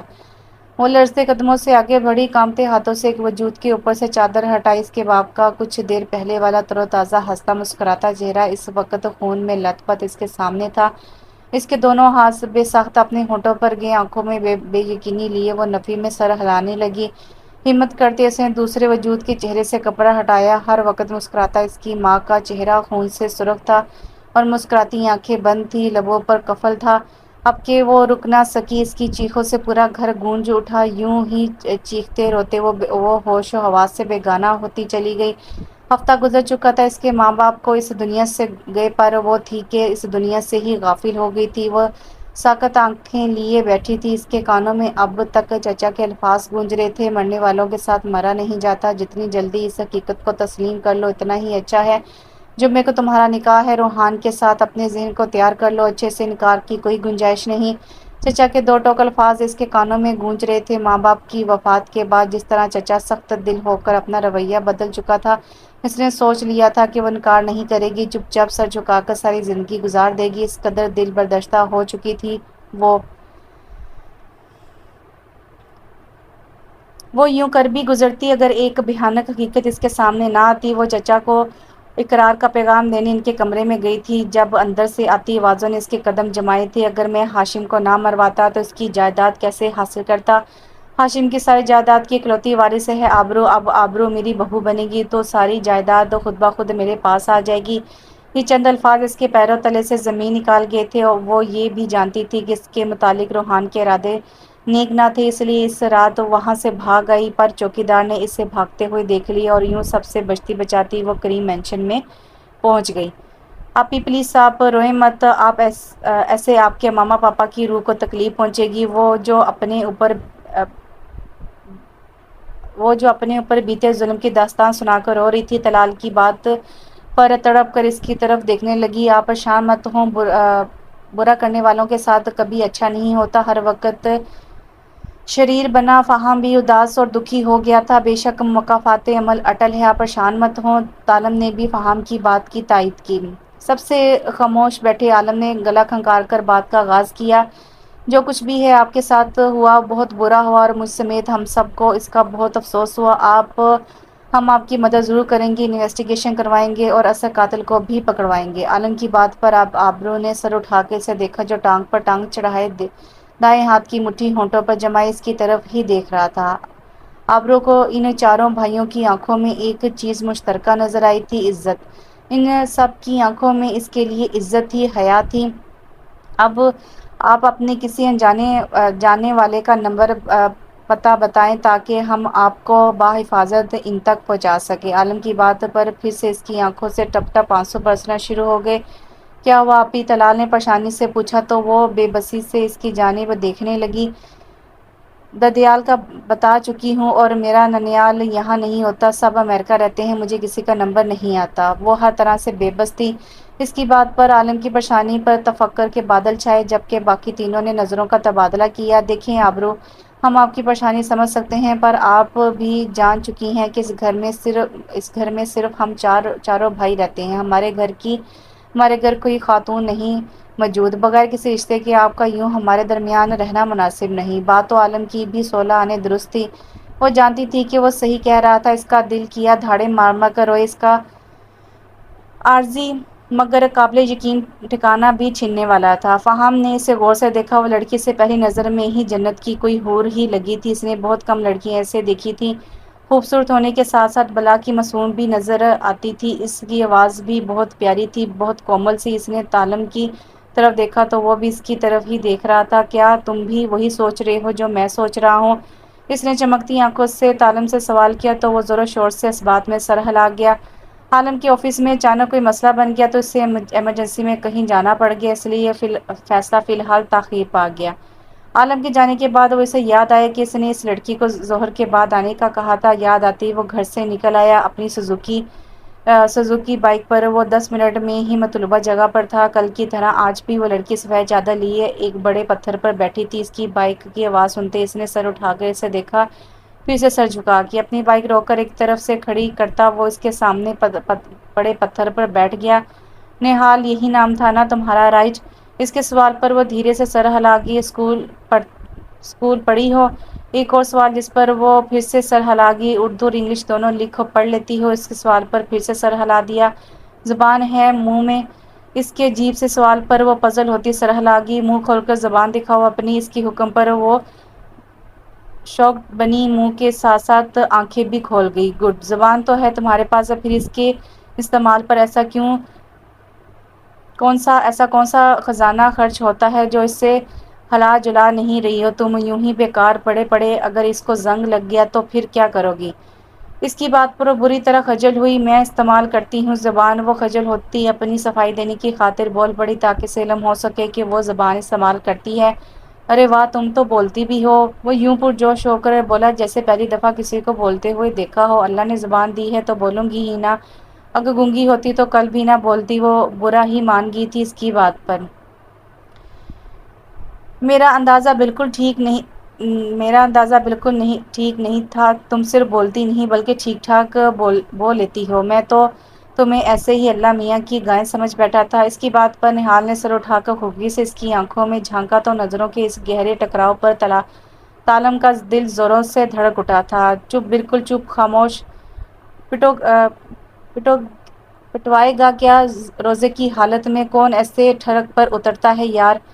وہ اپنے دھک دھک کرتے ہوئے دل کو ڈانٹنے لگا تو نہال نے ناسمجھی سے اس کی طرف دیکھا۔ کیا کہہ رہے ہیں آپ؟ میں سمجھی نہیں۔ اس کے سوال کرنے پر وہ سر میں ہاتھ پھیر کر رہ گیا۔ شکر کہ نہیں سمجھی، اگر سمجھ جاتی تو اس وقت تمہارے ہاتھ ہوتے اور میری گردن۔ اس کی بات پر نہال آنکھیں پھیلا کر اس کی طرف دیکھنے لگی۔ کیا مطلب؟ وہ واقعی اس انسان کی باتیں نہیں سمجھ پا رہی تھی۔ باقی سارے مطلب چھوڑو، بس اپنے مطلب کی بات کرو۔ تم کام کرنا چاہتی ہو، ایسا کام جس میں گھر بیٹھے عزت سے کما سکو۔ اب کہ وہ سنجیدہ ہو کر ہوا تو نہال نے بے بسی سے مسکرا دی۔ جس لڑکی کے سر پر بوڑھی اور لاچار ماں کے سوا کسی کا سایہ نہ ہو، وہ گھر میں فاقے کٹ رہے ہوں تو عزت سے ملتی روٹی کو کیوں انکار کرے گی وہ؟ اس کے لہجے کے ساتھ ساتھ اس کی آنکھوں میں بھی کرب اور بے بسی جھانک رہی تھی۔ کتنا پڑھی ہو؟ اس کے سوال پر نہال نے سر سے پھسلتی چادر صحیح کی ایف اے کیا ہے۔ اس کے جواب پر وہ اسے حیرت سے دیکھنے لگا۔ دیکھنے میں تو چھوٹی سی لگتی ہو، کیا عمر ہے تمہاری؟ وہ واقعی سے میٹرک کی اسٹوڈنٹ سمجھ رہا تھا۔ 19 کی ہوں۔ کام کیا کرنا ہوگا مجھے؟ وقت کو تیزی سے سرکتے دیکھ کر اس نے اپنے کام کا سوال پوچھا۔ کام بہت آسان سا ہے، تمہیں اسائنمنٹ بنانی ہوگی ڈیٹا میں تمہیں دیا کروں گا، تم بس نوٹس بنانے ہیں، کر لو گی؟ اسے کام بتاتا وہ آخر میں سوال کر گیا۔ جی کر لوں گی، پر یہ تو بہت تھوڑا کام ہے، کتنے پیسے ملیں گے اس کے؟ وہ مایوس ہوگی کیونکہ اتنے سے کام کے اتنے پیسے نہ ملتے جس سے گھر چل سکتا۔ روز کا 500 دے سکتا ہوں، کر لو گی اس میں؟ نہال کی آنکھیں پھیل گئی۔ اس کے لیے یہ پیسے بھی بہت سے بھی زیادہ تھے۔ آپ سچ کہہ رہے ہیں؟ وہ بے یقینی بھرے لہجے میں بولی۔ تم ایک بات بتاؤ۔ وہ سوال کے بدلے سوال داغ گیا۔ جی؟ وہ جواب دیتی سوالیہ نظروں سے اسے دیکھنے لگی۔ تمہارا میرا مذاق والا کوئی رشتہ ہے کیا؟ اس کے سوال پر نہال نے شرمندہ ہوتے نفی میں سر ہلایا۔ پھر میں کیوں مذاق کروں گا؟ سچ کہہ رہا ہوں لڑکی، اگر یہ آفر منظور ہے تو بتاؤ۔ وہ کہتا اٹھ کھڑا ہوا۔ عصر کی اذان ہونا شروع ہو چکی تھی۔ جی مجھے منظور ہے۔ وہ بھی اٹھ کھڑی ہوئی۔ اوکے، روز ظہر کے بعد اسی جگہ؟ تالم کو یہ جگہ بہت مناسب لگی۔ یہاں کوئی زی رونا ہوتا تھا۔ وہ نہیں چاہتا تھا کہ کوئی ان دونوں کو ساتھ دیکھے اور غلط سوچے۔ وہ لڑکا تھا، اس کا کچھ نہ بگڑتا، پر نہال کی عزت پر حرف آتا، کیونکہ ہمارے معاشرے کی یہی سوچ ہے کہ لڑکا برزماں ہو جاتا ہے جبکہ لڑکی کی عزت پر کبھی نہ مٹنے والا داغ لگ جاتا ہے۔ بہت شکریہ آپ کا۔ نہال کی مشکور آواز پر وہ سر ہلاتا اپنی بائک کی طرف بڑھ گیا۔ پھر کچھ ہی سیکنڈ میں دھول اڑاتی بائک نظروں سے اوجھل ہوتی چلی گئی۔ اس نے مسکرا کر سر اٹھاتے آسمان کی طرف دیکھا۔ بے شک اللہ بہترین وسیلے بنانے والا ہے۔ اس نے اپنی چادر اچھے سے سر پر جمائی اور اپنے قدم گھر کی طرف جانے والے رستے کی طرف بڑھا دیے۔ وہ اپنے کمرے میں بیڈ پر لیٹا سونے کی تیاری میں تھا جب دروازہ نوک ہوا۔ یس۔ اس کی اجازت ملتے ہی وہ دروازہ کھلا اور تالم کمرے میں داخل ہوا، اس کے بعد فہام اور پھر طلال۔ عالم نے سوالی نظروں سے ان تینوں کو دیکھا۔ اس وقت تم سب؟ وہ بھی ایک ساتھ؟ خیریت؟ عالم کے سوال پر تینوں نے ایک دوسرے کی جانب دیکھا۔ بھیا ہم بیٹھ جائیں؟ طلال نے پہل کی۔ ہاں ہاں بیٹھو تم لوگ۔ اس کے کہتے ہی وہ تینوں بیڈ پر چڑھ کر بیٹھ گئے۔ بھیا گھر کتنا خالی خالی لگتا ہے نا؟ تالم کی بات پر عالم نے ناسمجھی سے اسے دیکھا۔ گھر چیزوں سے بھرا پڑا ہے، پھر کس طرح خالی خالی لگتا ہے؟ وہ سمجھ نہ سکا۔ اس کے سوال کا مقصد گھر چیزوں سے نہیں بلکہ انسانوں سے بھرا اور بسا کرتے ہیں۔ فہام نے پوری سنجیدگی کا مظاہرہ کرتے ہوئے بوڑھوں کی طرح کہا۔ 4 لوگوں کے ہوتے ہوئے بھی گھر خالی خالی کیسے لگتا ہے؟ Like seriously? عالم کی بات پر فہام گڑبڑا گیا۔ بھیا آپ نے وہ مثال نہیں سنی کیا؟ طلال کے سوال پر عالم نے اس کی طرف رخ موڑا۔ کون سی مثال؟ طلال گڑبڑا گیا۔ بھیا آپ بتائیں نا۔ وہ عالم اور فہام کی طرف دیکھتا ہوا بولا، بھیا آپ نے سنا نہیں، وجود زن سے ہے تصور کائنات میں رنگ۔ وہ پرجوش ہوتا بولا تو باقی دونوں نے بھی زور و شور سے سر ہلایا۔ عالم نہ سمجھی سے ان تینوں کو دیکھ رہا تھا۔ اچھا تو پھر؟ اس کے نہ سمجھی بھرے سوال پر تینوں نے نظروں کا تبادلہ کیا۔ ہمارے گھر میں بھی تو کوئی وجود زن ہونا چاہیے نا، عالم نے کہا تو باقی دونوں نے بھی زور و شور سے سر ہلایا۔ ہاں نا، سوچے بھیا جب کوئی لڑکی ہوگی ہمارے گھر تو ہمارے گھر بھی لال، نارنجی، سرخ، ہرے، نیلے، پیلے آنچل لہراتے نظر آیا کریں گے، چوڑیوں کی چھنکار سنائی دیا کرے گی، کوئل کی کوک جیسی سریلی آواز سننے کو ملا کرے گی۔ جب گھر داخل ہوں گے تو ویرانی نہیں ملے گی بلکہ کوئی گھر کو بسانے اور سجانے والی انتظار میں ملا کرے گی۔ اف کتنا مزہ آئے گا بھیا! وہ جوش سے بول رہا تھا جبکہ باقی دونوں اس کی باتیں سنتے خیالوں میں کھوئے ہوئے تھے۔ عالم حیران اور پریشان سا ان تینوں کی حرکتیں دیکھ رہا تھا۔ اس سب کا مقصد؟ اس کے سوال پر وہ تینوں بھائی ایک دوسرے کو دیکھتے اس کے مزید نزدیک آئے۔ ہمیں بھابھی چاہیے بھیا، پیاری سی، معصوم سی اور اچھی سی۔ وہ تینوں ایک ہی ادا میں بولے تو عالم بلکھلا اٹھا۔ سٹھیا گئے ہو کیا؟ وہ بیچارہ اب اور کیا کہتا۔ پلیز بھیا شادی کر لیں، ہماری ماں نہیں رہی، آپ نے ماں اور باپ دونوں بن کر ہمیں پالا، لیکن ہمیں اب کوئی ماں جیسی چاہیے، پلیز بھائی مان جائے نا۔ طلال کی ملتی جلتی لہجے میں چھپی کسک عالم صاف محسوس کر سکتا تھا۔ وہ جتنا مرضی پیار کر لیتا لیکن ماں کی کمی بھلا کیسے پوری کر سکتا تھا؟ اچھا چلو اگر میں مان بھی جاتا ہوں تو کہاں ملے گی ایسی لڑکی جس میں یہ ساری خوبیاں موجود ہوں؟ وہ بیڈ سے ٹیک لگا کر بیٹھتا پرسکون لہجے میں پوچھنے لگا، ہمارے بہت قریب ہے بھیا، ذرا نظریں تو گھمائے۔ فہام شرارت بھرے لہجے میں بولا،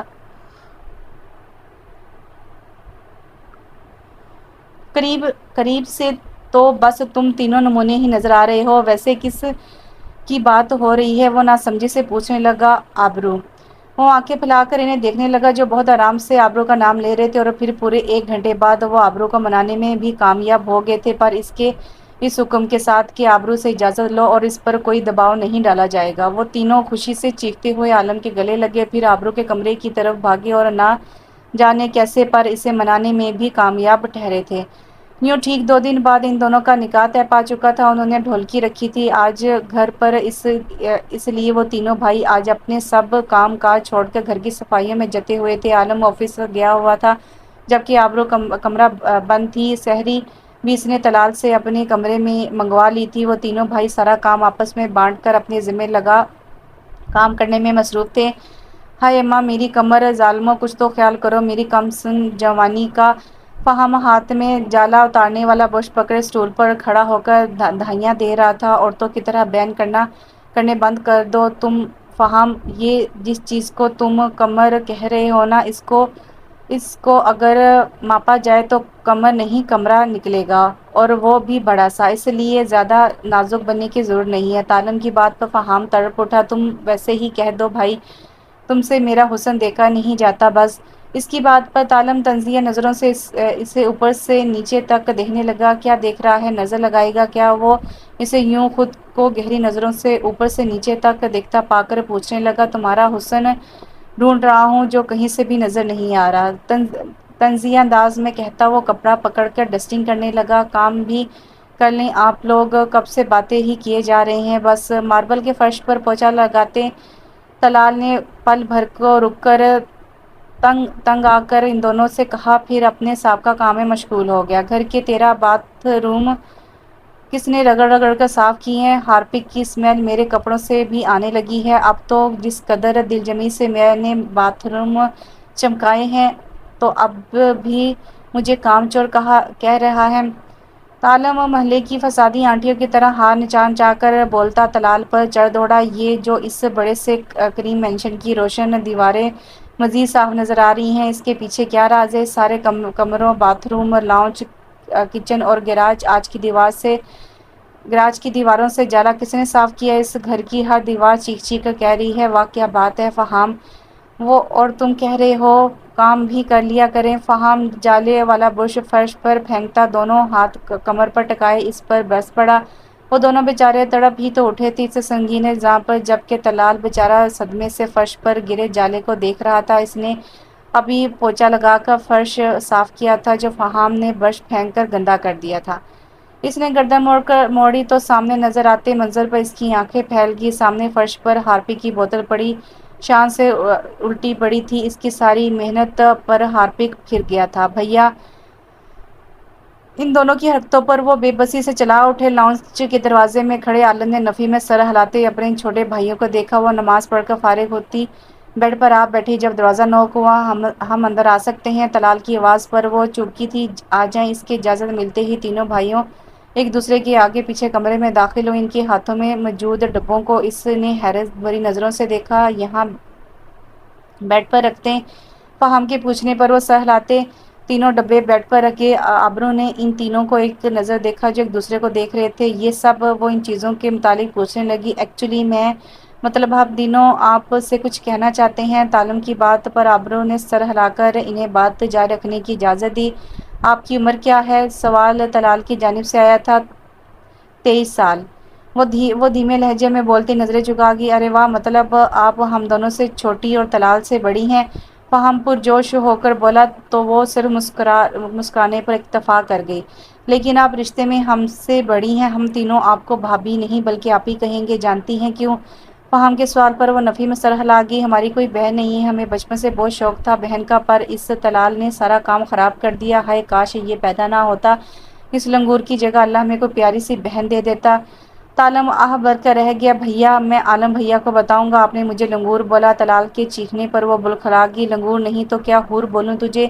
ویسے شکل تو تیری واقعی لڑکیوں سے ملتی ہے، پر افسوس تیری چوزے جیسی شکل پر صرف لنگور ہی فٹ آتا ہے۔ تعلیم کی بات پر طلال صدمے سے شیشے میں نظر آتا اپنا عکس دیکھنے لگا۔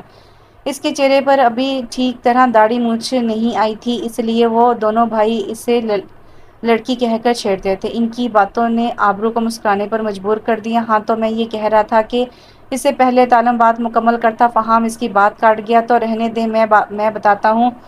تو رہنے دے، میں بتاتا ہوں۔ بات کچھ یوں ہے کہ ہمیں بہت شوق تھا کہ ہماری بھی کوئی پیاری سی بہن ہوتی۔ ہم اپنے ہاتھوں سے اس کی شاپنگ کرتے، اس کے چھوٹے چھوٹے کام کرتے اور ڈھیر ساری باتیں کرتے۔ ماما کے بعد آپ ہمارے گھر میں آنے والی پہلی لڑکی ہیں۔ بڑی بھابھی ماں جیسی ہوتی ہے، لیکن ہمیں آپ کے لیے یہ لفظ صحیح نہیں لگ رہا، کیونکہ آپ کو بھابھی نہیں اپنی بہن سمجھنا چاہتے ہیں۔ بھابیاں سب اچھی نہیں ہوتی، لیکن بہنیں سب بہت اچھی ہوتی ہیں، بھائیوں پر جان وارتی ہیں، اس لیے ہم آپ کو بہن بنانا چاہتے ہیں۔ کیا ہم آپ کو آپی کہہ سکتے ہیں؟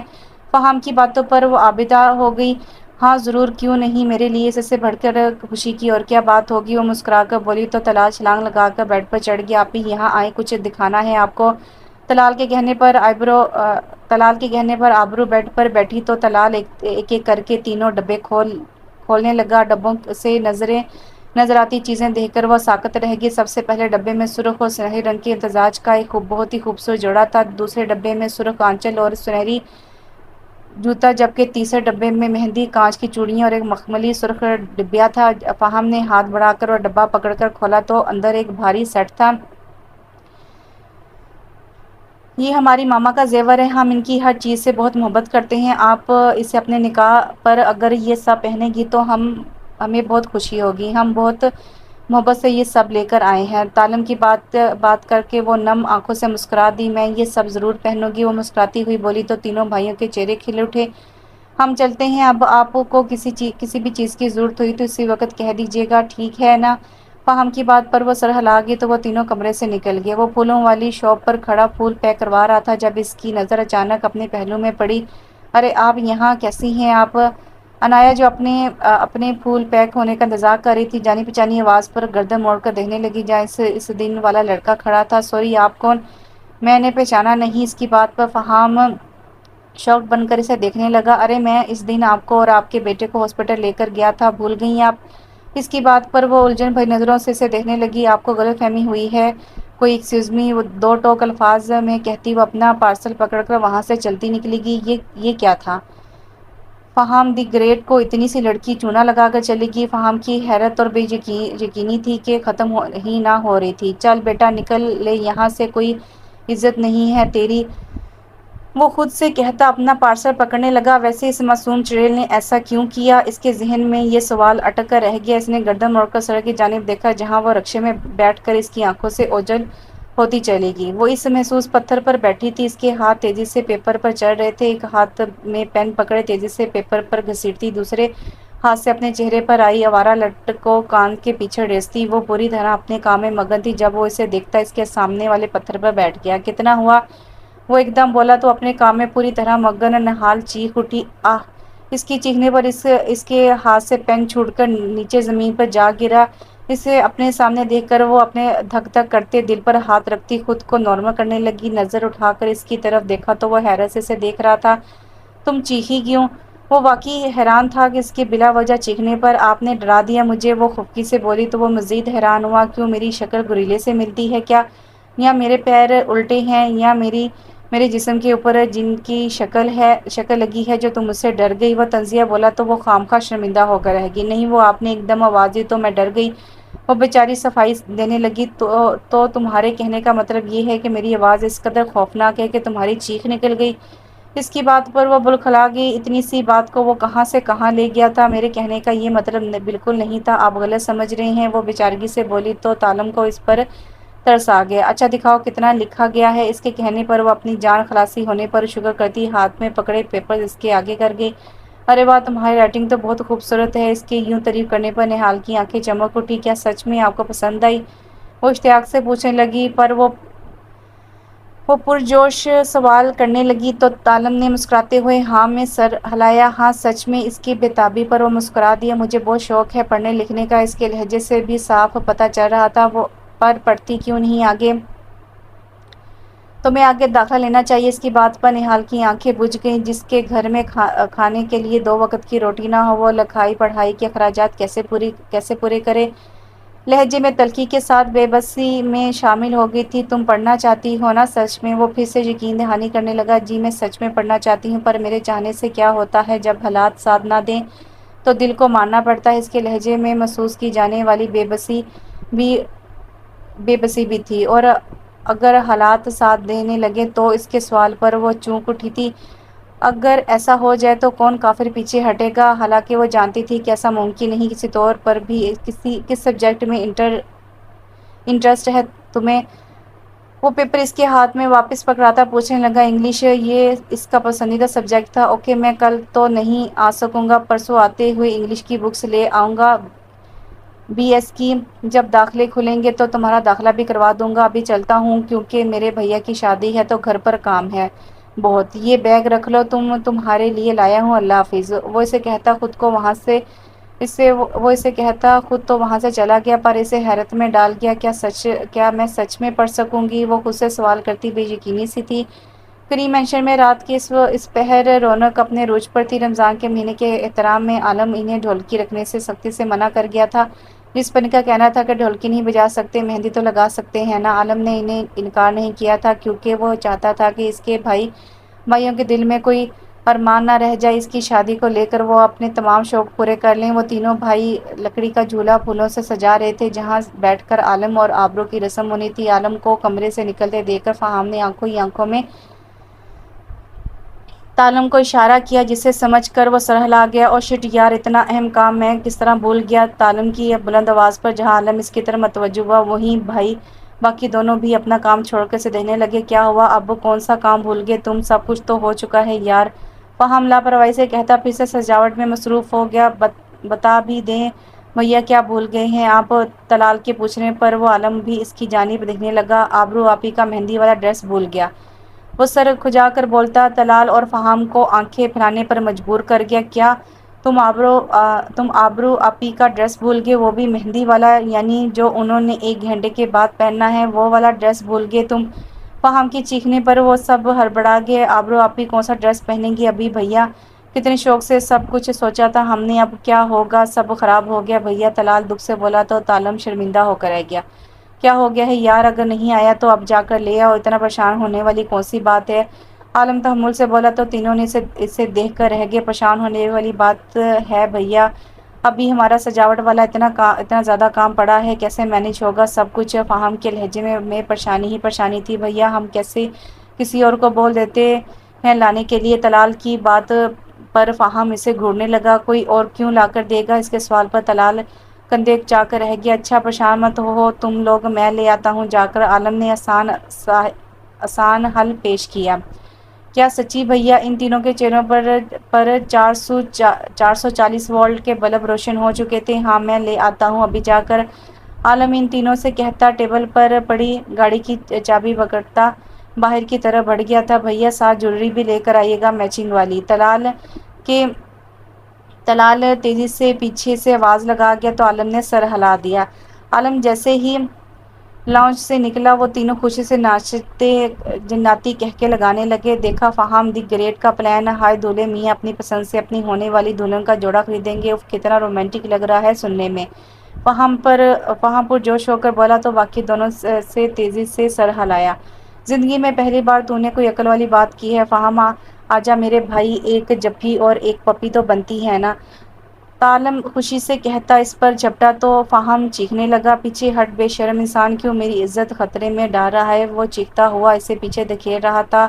ہا ہا فہم بھیا اس کی حالت دیکھتا طلال زور زور سے ہنسنے لگا۔ رک ذرا تجھے بتاتا ہوں۔ فہم عالم کو پیچھے کرتا طلال پر جھپٹا تو اب چیخنے کی باری طلال کی تھی۔ کچھ دیر بعد وہ تینوں زمین پر لیٹے پاگلوں کی طرح ہنس رہے تھے۔ وہ شیشے کے سامنے بیٹھی خود کو دیکھ رہی تھی۔ مسٹرڈ کلر کا فراک، پیروں کو چھوتا فراک جس کی آستینیں دبکے کے کام سے بھری ہوئی تھی، پٹی پر ایک لائن میں بٹنز لگے ہوئے تھے، جس کی باقی فراک سادہ تھی۔ دونوں ہاتھوں میں گجرے پہنے رکھے تھے، کانوں میں بھی تازہ گلاب اور موتی کے پھولوں سے بنی بالیاں پہن رکھی تھیں۔ کالی زلفوں کو چوٹی میں باندھ کر سر پر دوپٹہ جمائے ہر طرح کے سنگار سے پاک و سادگی کی حسین مورت لگ رہی تھی۔ وہ نم نظروں سے اپنا عکس دیکھ رہی تھی، اسے اپنے ماں باپ شدت سے یاد آ رہے تھے۔ آپی! کمرے کا دروازہ نوک ہوا تو وہ چونک کر ہوش میں واپس لوٹی۔ آ جائیں۔ اس کی اجازت پر وہ دروازہ کھلا اور تینوں بھائی اندر داخل ہوئے۔ ماشاء اللہ آپی بہت حسین لگ رہی ہیں آپ، طلال اسے دیکھتے ہی بول اٹھا تو وہ دھیرے سے مسکرا دی۔ عالم بھیا کی پسند کے جوڑے میں دھمک رہی ہیں آپ۔ فہم کی بات پر وہ پلکیں جھکا گئی۔ تم لوگ کیا تنگ کر رہے ہو میری پیاری بہن کو؟ پیچھے ہٹو، نظر لگاؤ گے کیا؟ عالم ان دونوں سے کہتا آگے بڑھا۔ چلیں آپی باہر چلتے ہیں، اب کچھ نیبرز کو انوائٹ کیا تھا ہم نے، وہ آ چکے ہیں، بھیا بھی تیار بیٹھے ہیں، بس آپ کا انتظار ہے۔ عالم کی بات پر وہ سر ہلاتی ہوئی اٹھ کھڑی ہوئی۔ آپی ہم آپ کے دیور نہیں بلکہ بھائی ہیں، یہ سب ہمیشہ یاد رکھیے گا۔ ہم ہمیشہ آپ کے ساتھ کھڑے ہوں گے، کوئی بھی مسئلہ ہو آپ بس ایک دفعہ ہمیں پکار لیجیے گا، ہم آپ کو مایوس نہیں کریں گے۔ عالم کی بات پر وہ نم آنکھوں سمیت مسکرا دی۔ میں جانتی ہوں، وہ مسکراتی ہوئی پاس کھڑے طلال کے بال بکھیر گئی۔ چلیں اب، فہم کے کہنے پر وہ سر ہلاتی دھیرے دھیرے سے قدم اٹھاتی ان کی پیروی میں کمرے سے باہر نکل گئی۔ جھولے پر بیٹھے عالم کی نظریں جیسے ہی اپنے تینوں بھائی کے ہمراہ آتی اس حسینہ پر پڑی، وہ بے ساختہ اپنی جگہ سے اٹھ کھڑا ہوتا ٹکٹکی باندھے سے دیکھنے لگا۔ ابھی نکاح نہیں ہوا بھیا، اس لیے ہماری بہن پر سے اپنی نظریں ہٹا لیجیے ورنہ ہماری برادرانہ غیرت جاگ جائے گی۔ فہم کی بات پر عالم نے اسے بھرپور گھوری سے نوازا۔ آج کے دن بھی اپنی گردن میرے ہاتھوں میں دیکھنا چاہتے ہو؟ عالم کی سنجیدہ آواز میں کہیں بات پر وہ کھسکا کر رہ گیا تھا، مذاق کر رہا تھا بھیا، وہ کھسکانی ہنسی ہنسا تھا۔ طلال کا ہاتھ پکڑے وہ دھیرے قدموں سے چلتی عالم کے پہلو میں جا کھڑی ہوئی۔ السلام علیکم۔ عالم کی سنجیدہ مگر پر اثر آواز اس کے کانوں سے ٹکرائی تو اس کا دل دھڑک اٹھا۔ اس نے بولنے کی کوشش کی پر زبان انکاری ہوگی، وہ محض سر ہلا کر رہ گئی۔ بیٹھ جائیں۔ عالم کے کہنے پر وہ پھولوں سے سجے جھولے پر بیٹھی تو عالم بھی اس کے پہلو میں ٹک گیا۔ چلیں بھیا، سب سے پہلے آپ رسم کریں اور آپی کو اپٹن لگائیں، شروعات آپ کریں کیونکہ آپ کا حق سب سے پہلے ہے۔ عالم دانت نکالتا ہوا بولا تو عالم اسے گھور کر رہ گیا۔ یہ لیں بھیا جلدی کریں، اب پھر ہمیں بھی رسم کرنی ہے۔ طلال اپٹن والا باؤل عالم کے سامنے رکھتا پرجوش ہو کر بولا۔ عالم نے باؤل میں پڑی چھوٹی سی اسٹک کو وہیں چھوڑتے اپنی 2 انگلیوں کی پروں پر اپٹن سمیٹی اور اپنا ہاتھ دھیرے سے آبرو کے گال کی طرف بڑھایا۔ اس کا مضبوط مردانہ ہاتھ آبرو کے گال سے ٹکرایا تو وہ لرز اٹھی۔ آرزوؤں پر شفق پھوٹ پڑی تھی۔ وہ اپنی انگلیاں دھیرے سے اس کے گالوں سے مس کرتا اس کے سرخ پڑتے گالوں اور لرزتی پلکوں کو دیکھنے لگا۔ ہو وہ تینوں بھائی انہیں دیکھ کر ہوٹنگ کرنے لگے تو آبرو اپنا جھکا ہوا سر مزید جھکا گئی۔ چلیں اپی، اب آپ کی باری۔ فہم کی بات پر وہ بلکھلا گئی۔ میں کیسے؟ وہ بلکھلا کر انہیں دیکھنے لگی۔ بالکل اسی طرح جس طرح بھیا نے آپ کو لگایا۔ اور کیسے؟ تالم شرارت بھری آواز میں بولا تو وہ بےچارگی سے انہیں دیکھنے لگی۔ کم آن آپی۔ طلال کے کہنے پر اس نے ہمت کرتے بال میں پڑی اسٹک کو پکڑنا چاہا تو فہام پھرتی سے ہاتھ بڑھاتا وہ اسٹک پکڑ گیا۔ چیٹنگ نہیں کرنی آپی، بھیا نے اپنے ہاتھ کا استعمال کیا ہے تو آپ کو بھی اسی رول کو فالو کرنا پڑے گا۔ فہم کی بات پر وہ بےچارگی سے طلال کی طرف دیکھنے لگی تو وہ کندھے جھک گیا۔ آبرو نے ہونٹوں پر زبان پھیر کر اپنے لب تر کرتے انگلی کی پور پر تھوڑی سی اپٹن لی اور اپنا ہاتھ عالم کی طرف بڑھا گئی۔ وہ اپنا ہاتھ اس کے گال کے پاس لے جانے کی بجائے اس کے ہاتھ کی طرف بڑھا گئی اور اپنی انگلی کی پور پر لگا اپٹن عالم کے مضبوط ہاتھ کی پشت پر لگا گئی۔ وہ اس کے ہاتھ کی کپکپاہٹ صاف محسوس کر سکتا تھا۔ یہ چیٹنگ تھی۔ فہم احتجاجاً چیخا تو آبرو اسے گھورنے لگی پر عالم کی موجودگی میں چیخ سے گھور بھی نہ سکی۔ ان دونوں کی رسم کر لینے کے بعد وہ تینوں بھائی باری باری دونوں کو اپٹن لگانے لگے۔ کچھ ہی دیر میں وہ ان دونوں کے ہاتھ اور منہ اپٹن سے پیلے کر چکے تھے۔ شرارتوں کے ساتھ ساتھ وہ تینوں بھائی ہاتھ میں موبائل پکڑے ہر لمحے کو کیمرے کی آنکھ میں محفوظ کرنے میں مصروف تھے۔ فیملی فوٹو ٹائم، تالم نے کہتے ہوئے سیلفی اسٹینڈ میں اپنا موبائل سیٹ کیا اور اس پر ٹائم لگا کر تیزی سے ان سب کے پاس واپس آیا۔ فہم اور طلال آبرو اور عالم کے دائیں بائیں آ کر بیٹھے تو ان دونوں کے درمیان کم ہوتا فاصلہ آبرو کی دھڑکنیں بڑھا گیا۔ تالم جھولے کے پیچھے کھڑا ہوتا آبرو اور عالم کے کندھے پر ہاتھ رکھ گیا۔ سب بولو چیز۔ فہم کے کہنے پر وہ سب چیز بولے تو کیمرے کی آنکھ نے ان سب کے مسکراتے چہرے قید کر لیے۔ میرے شوز کہاں ہیں؟ طلال پریشان سا پورے کمرہ چھان رہا تھا۔ اور میری ٹائی بھی نہیں مل رہی۔ فہم ڈریسنگ ٹیبل کے سارے دراز کھول کر چیک کر رہا تھا۔ تم لوگوں کو بولا بھی تھا کہ اپنی ہر چیزیں پوری کر کے ایک جگہ پر رکھو، پر تم لوگ کبھی میری بات میری سنو تو تب ہی ہے نا۔ تالم الماری کے پاس جاتا بولا تو فہم اور طلال اسے گھور کر رہ گئے جو الماری میں منہ دیے کھڑا تھا۔ کیا ہوا بھیا؟ جب وہ اگلے 5 منٹ بھی پیچھے نہ ہٹا تو طلال نے اسے آواز دے کر پوچھا۔ یا طلال، میرے سٹڈز نہیں مل رہے تو تو نے دیکھیں کیا؟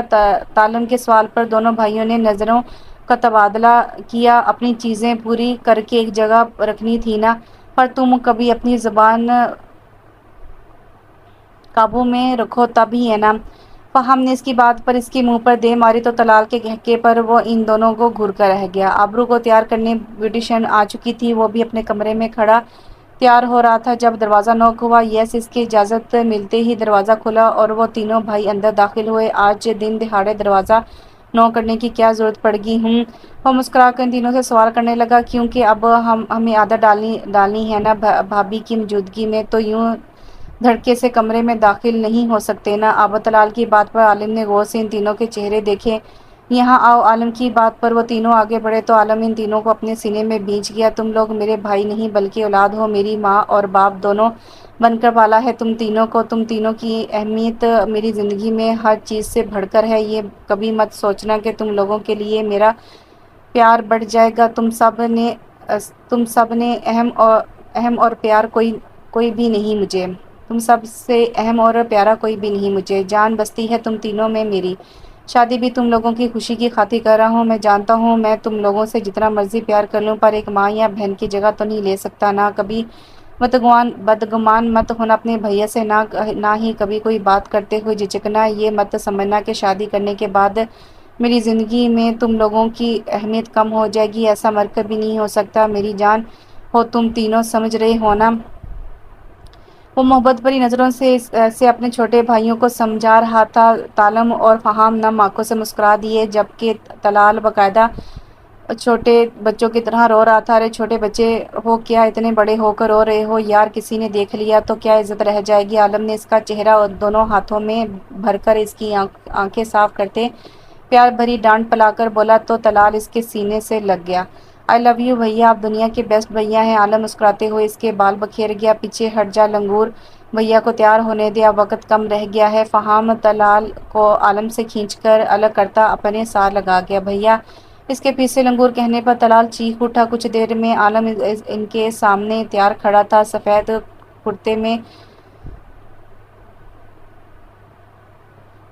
سفید شلوار قمیض پر، کندھوں پر کالی چادر پھیلائے اور پیروں میں کالی پشاوری چپل پہنے وہ واقعی ان کا شہزادہ بھائی لگ رہا تھا۔ اسے دیکھتے ہی وہ تینوں ماشاء اللہ کہہ گئے۔ تب ہی عالم کا فون بج اٹھا تو وہ کال سننے لگا۔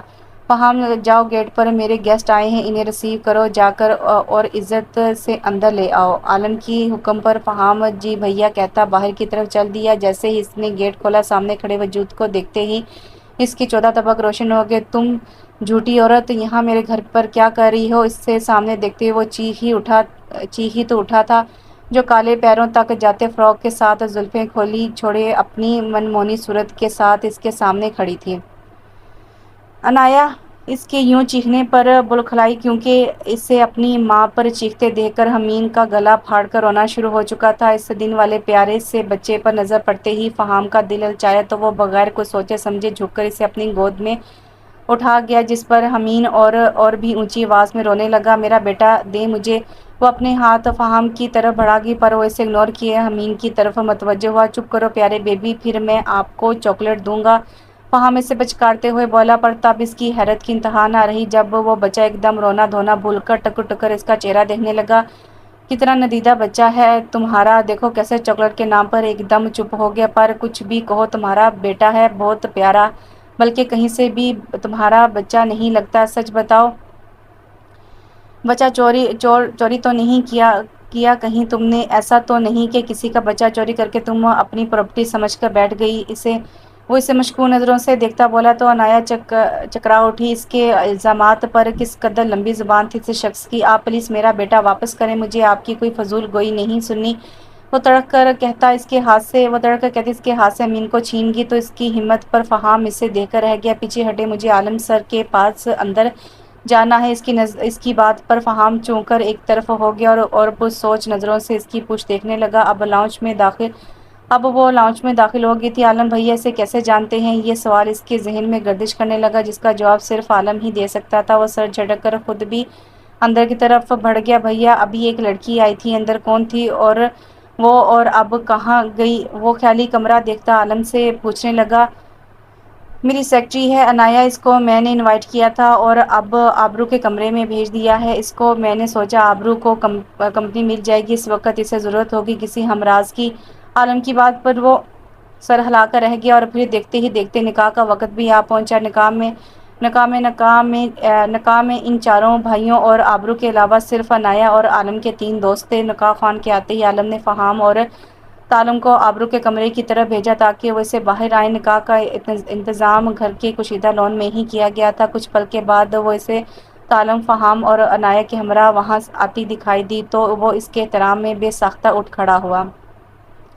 لال جوڑے میں سجی سنوری وہ اپنے حسین مکھڑے کو اس وقت لمبے سے گھونگھٹ میں چھپائے ہوئے تھی۔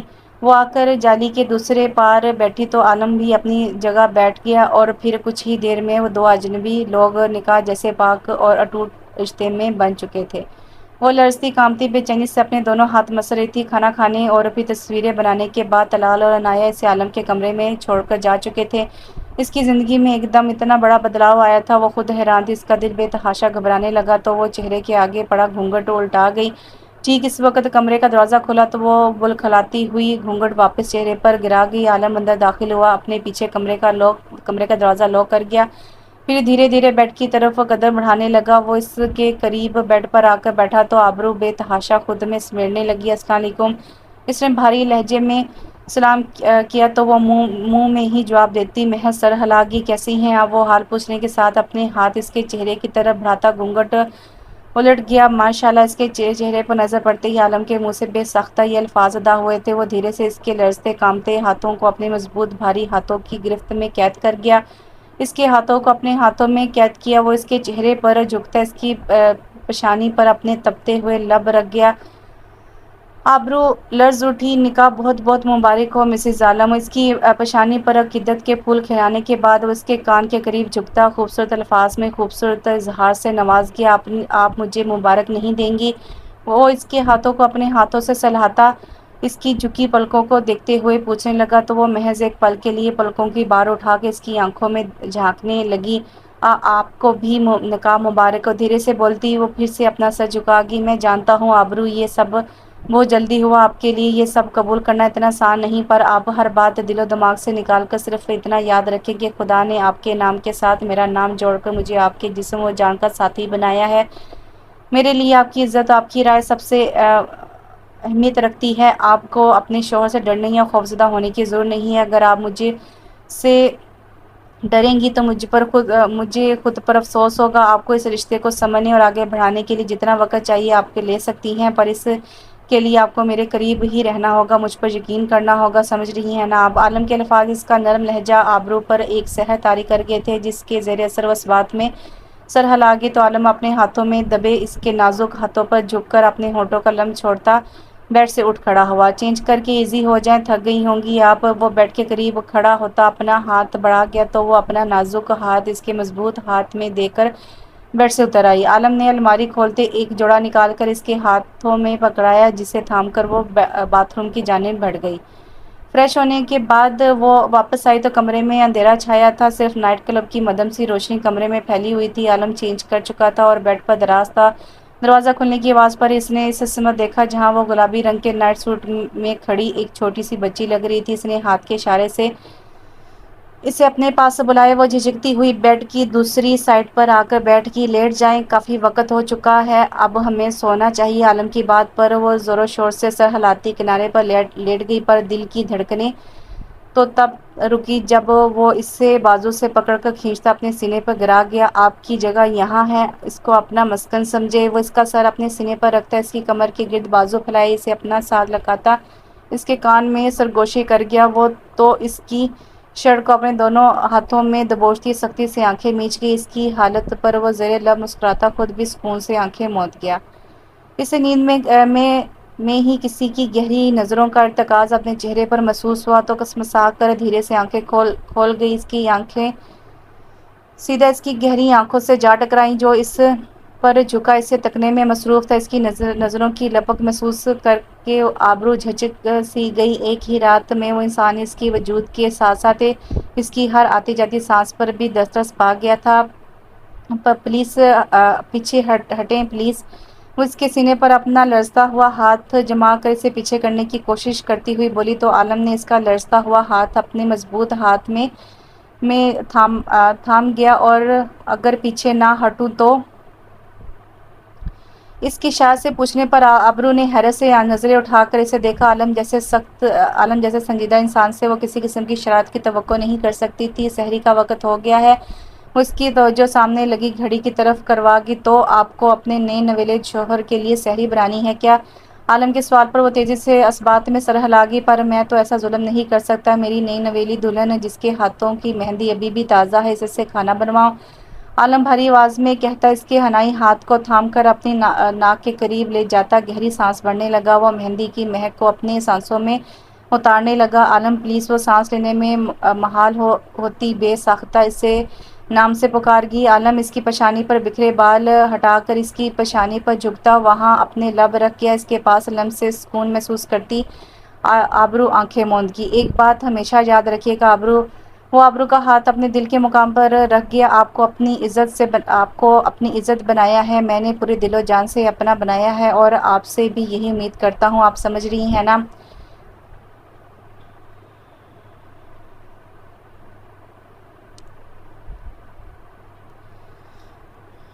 اس کے سوال پر وہ بے ساختہ اس بات میں سر ہلا گئی۔ چلیں اٹھ کر فریش ہو جائیں، پھر باہر چلتے ہیں۔ وہ نکمّے سحری بنا چکے ہوں گے۔ وہ اسے کہتا اٹھا تو وہ بھی دوپٹہ گلے میں ڈالتی باتھ روم کی طرف بڑھ گئی۔ زہ نصیب ان دونوں کو ساتھ آتے دیکھ کر فہام چہک اٹھا۔ اس کی بات پر آبرو جھنپ اٹھی تو عالم گھور کر رہ گیا، جس کا آج فہام نے کوئی خاص اثر نہیں لیا تھا۔ ویلکم آپی۔ اسے دیکھ کر وہ تینوں اکٹھے بولے تو آبرو مسکرا کر سر ہلا گئی۔ عالم نے پہلے آبرو کے لیے چیئر نکالی، پھر اس کے بیٹھنے کے بعد خود بھی بیٹھا۔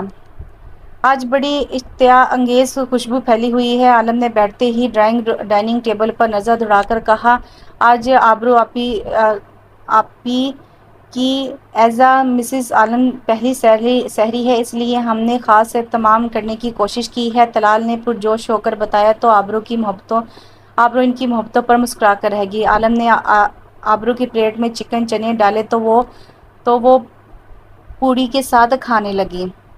تو پھر بتائیے آپی کیسے لگے آپ کو؟ فہم نے پوچھا تو چونک کر اپنے سامنے پڑے سالن کو دیکھنے لگی۔ بہت اچھے بنے ہیں، بہت یمی۔ وہ مسکرا کر بولی، اسے واقعی بہت مزہ آ رہا تھا، کھانے کا لگ ہی نہیں رہا تھا کہ لڑکوں نے یہ سب بنایا ہے۔ ارے آپی، میں کھانے کے متعلق نہیں بلکہ عالم بھیا کے بارے میں پوچھ رہا ہوں، آپ کو عالم بھیا کیسے لگے؟ فہم کے سوال پر پانی پیتی آبرو کو زور کا پھندا لگا، وہ بری طرح کھانسنے لگی۔ عالم نے جلدی سے پانی کا گلاس اس کے منہ سے لگایا اور ساتھ ہی ساتھ فہم کو بھی بھرپور گھوری سے نوازا۔ وہ نارمل ہوئی تو کنفیوز ہو کر سب کو دیکھنے لگی۔ اچھے ہیں، دھیمی سی آواز میں بول کر وہ اپنی پلیٹ پر جھک گئی۔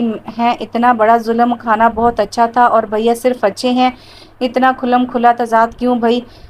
عالم نے بھرپور ڈرامائی انداز میں پوچھا تو وہ بے بسی سے عالم کی طرف دیکھنے لگی۔ چپ چاپ سحری کرو، خبردار اگر اب مجھے کسی کی بھی آواز آئی تو۔ عالم کی سنجیدہ آواز پر وہ سب منہ بسور کر اپنی اپنی پلیٹ پر جھک گئے۔ وہ اپنے محسوس پتھر پر بیٹھی نوٹس بنا رہی تھی۔ جب وہ اس کے سامنے آ بیٹھا وہ ذرا بھی حیران نہیں ہوئی، اب تو وہ اسے اس کی آہٹ سے ہی پہچان جایا کرتی تھی۔ کیسی ہو؟ اس کے سوال پر نہال نے ذرا سا سر اٹھا کر اس کی طرف دیکھا۔ بہت اچھی ہوں، وہ مسکرا کر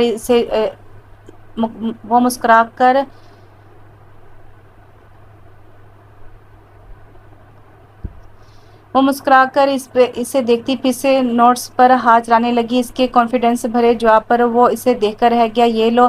اس کی آواز پر نہال نے سر اٹھا کر اس کی جانب دیکھا تو وہ ایک بیگ اس کی طرف بڑھا رہا تھا۔ نہال نے ناسمجھی سے اس کی طرف دیکھا۔ پکڑ لو، یقین کرو اس میں خود کش بم موجود نہیں جو تمہیں راغ کر دے۔ اس کی بات پر نہال خفتزدہ ہوتی اس کے ہاتھ سے بیگ تھام گئی۔ اب کھول کر بھی دیکھو یار، صرف پکڑ کر گھورنے کو نہیں بولا میں نے۔ عالم نے اسے یوں ہی بیگ پکڑے دیکھ کر بولا تو ناسمجھی سے اسے دیکھ کر سر ہلاتی بیگ کھولنے لگی۔ بیگ کے اندر نظر پڑتے ہی اس کی آنکھیں چمک اٹھی۔ وہ بیگ میں موجود ایک ایک کتاب کو ہاتھ سے چھو کر دیکھنے لگی۔ یہ کس کی ہیں؟ وہ آنکھوں میں اشتیاق لیے پوچھنے لگی۔ یہ تمہاری ہیں، وہ اس کے چمکتے ہوئے چہرے پر نظر ڈال کر بولا تو وہ بے یقینی سے اسے دیکھنے لگی جس پر وہ محض سر ہلا گیا۔ آپ بہت اچھے ہیں، بہت زیادہ اچھے ہیں۔ اسے سمجھ نہیں آ رہا تھا کہ سامنے بیٹھے انسان کا شکریہ کس طرح ادا کرے۔ اسے کتابوں سے عشق تھا اور اس کا عشق اس کی دسترس سے ہمیشہ دور رہا تھا کیونکہ اس کے پاس کتابیں خریدنے کے لیے پیسے نہیں ہوتے تھے۔ آپ کو پتہ ہے میں ہمیشہ سے اس سے پہلے کہ وہ اپنی بات مکمل کر پاتی کوئی تیزی سے اس کی بات کاٹ گیا۔ نہال آپی جلدی چلو، آپ کی امی کی طبیعت بہت خراب ہو گئی ہے۔ وہ 10-12 سال کا کوئی بچہ تھا۔ اس کی بات پر نہال گھبرا کر اپنی جگہ سے اٹھی اور سب چیزیں سمیٹنے لگی۔ چلو میں بھی ساتھ چلتا ہوں، میرے ساتھ آ جاؤ، ہم جلدی پہنچ جائیں گے۔ عالم نے بائک پر بیٹھتے اسے اپنے پیچھے بیٹھنے کا اشارہ کیا تو وہ پریشانی میں سر ہلاتی اس سے فاصلے پر بیٹھ گئی۔ وہ لوگ نہال کے گھر پہنچے تو کافی لوگ اس کے گھر کے دروازے کے آگے جمع تھے۔ نہال کا دل گھبرانے لگا۔ وہ تیزی سے اندر کی طرف بڑھی جبکہ اسے یوں ایک جوان لڑکے کے ساتھ آتا دیکھ کر لوگوں میں چہم گوئیاں ہونا شروع ہو گئی تھیں۔ امی امی، وہ آوازیں لگاتی اندر کی طرف بڑھی پر سامنے نظر آتا منظر اس کو ساکت کر گیا۔ چھوٹے سے صحن کے درمیان میں اس کی ماں کی چارپائی پڑی تھی جس پر اس کی ماں کا بے جان وجود پڑا تھا۔ کچھ خواتین ارد گرد بیٹھی تھیں۔ ارے کہاں تھی بے حیا لڑکی، شکل سے کیسی معصوم دکھتی ہے اور اب کیسے جوان جہاں لڑکے کے ساتھ فرار تھی۔ ماں بستر پر پڑی تھی اور بیٹی عاشق کے ساتھ رنگ رلیاں منا رہی تھی۔ ان حرکتوں کی وجہ سے ہی اس کی ماں صدمہ لے کر مر گئی۔ ارے ماں کو مار دیا اس نے اپنی آوارہ عادت کی وجہ سے۔ الفاظ تھے یہ خنجر جو نہال کے کانوں کے ساتھ اس کا سینہ چھلنی کر رہے تھے، پر اس کے لیے سب سے زیادہ صدمے والی بات یہ تھی کہ اس کی ماں اسے اس ظالم دنیا میں اکیلا چھوڑ کر جا چکی تھی۔ امی، وہ چیخ کر اپنی ماں کو پکارتی ہوش و حواس سے بیگانہ ہوتی چلی گئی تھی۔ وہ آج عالم کے آفس آیا ہوا تھا۔ آتے اس نے آفس ورکرز کو گھما کر رکھ دیا تھا۔ اسے جس انسان کی تلاش تھی وہ اب تک آیا نہیں تھا، اس لیے باقی سب کی شامت آئی ہوئی تھی۔ ابھی بھی وہ مینیجر کا دماغ کھپا رہا تھا جب عالم کی کال آ گئی۔ ہاں بولو، کس کو کال کی؟ فون اٹھا کر کان سے لگایا گیا۔ اینک والے جن کو، کیا نام تھا اس کا؟ ہاں یاد آ گیا، زکوٹا جین تالم کی فضول بکواس پر فہام نے کھاجانی نظروں سے موبائل کو دیکھا۔ جلدی بکواس کر، کیا کام پڑ گیا ہے تجھے جس کے لیے تو نے بادشاہ سلامت کو یاد کیا؟ فہم رعبدار انداز میں کہتا، ٹانگ پر ٹانگ چڑھا گیا۔ بادشاہ سلامت کہنا یہ تھا کہ آتے ہوئے ٹماٹر اور ہرا دھنیا لیتے آئیے گا، اور اگر آپ کی شان میں گستاخی نہ ہو تو میری بات کان کھول کر سن لیں، آج باتھ روم صاف کرنے کی آپ کی باری ہے، اس لیے وقت پر گھر تشریف لے آئیے گا۔ عالم نے نہایت سکون سے فہم کو بے سکون کیا تھا۔ منہ دور رکھو، میں نہیں کروں گا باتھ روم صاف، اب طلال کی باری ہے، تم لوگ ہر دفعہ بے ایمانی کر جاتے ہو میرے ساتھ۔ وہ تڑپ ہی تو اٹھا تھا بیچارہ، جبکہ مینیجر منہ کھولے اپنے باس کی باتیں سن رہا تھا۔ آپ یہاں سے تشریف لے جائیں، میرا حسین مکھڑا کیا دیکھ رہے ہیں؟ فہم کی تنزیہ بات پر وہ ہڑبڑا کر آفس سے نکلا، جبکہ فہم اپنے دماغ میں ان چیزوں کی لسٹ بنانے لگا جو اسے گھر واپسی پر لے کر جانی تھی۔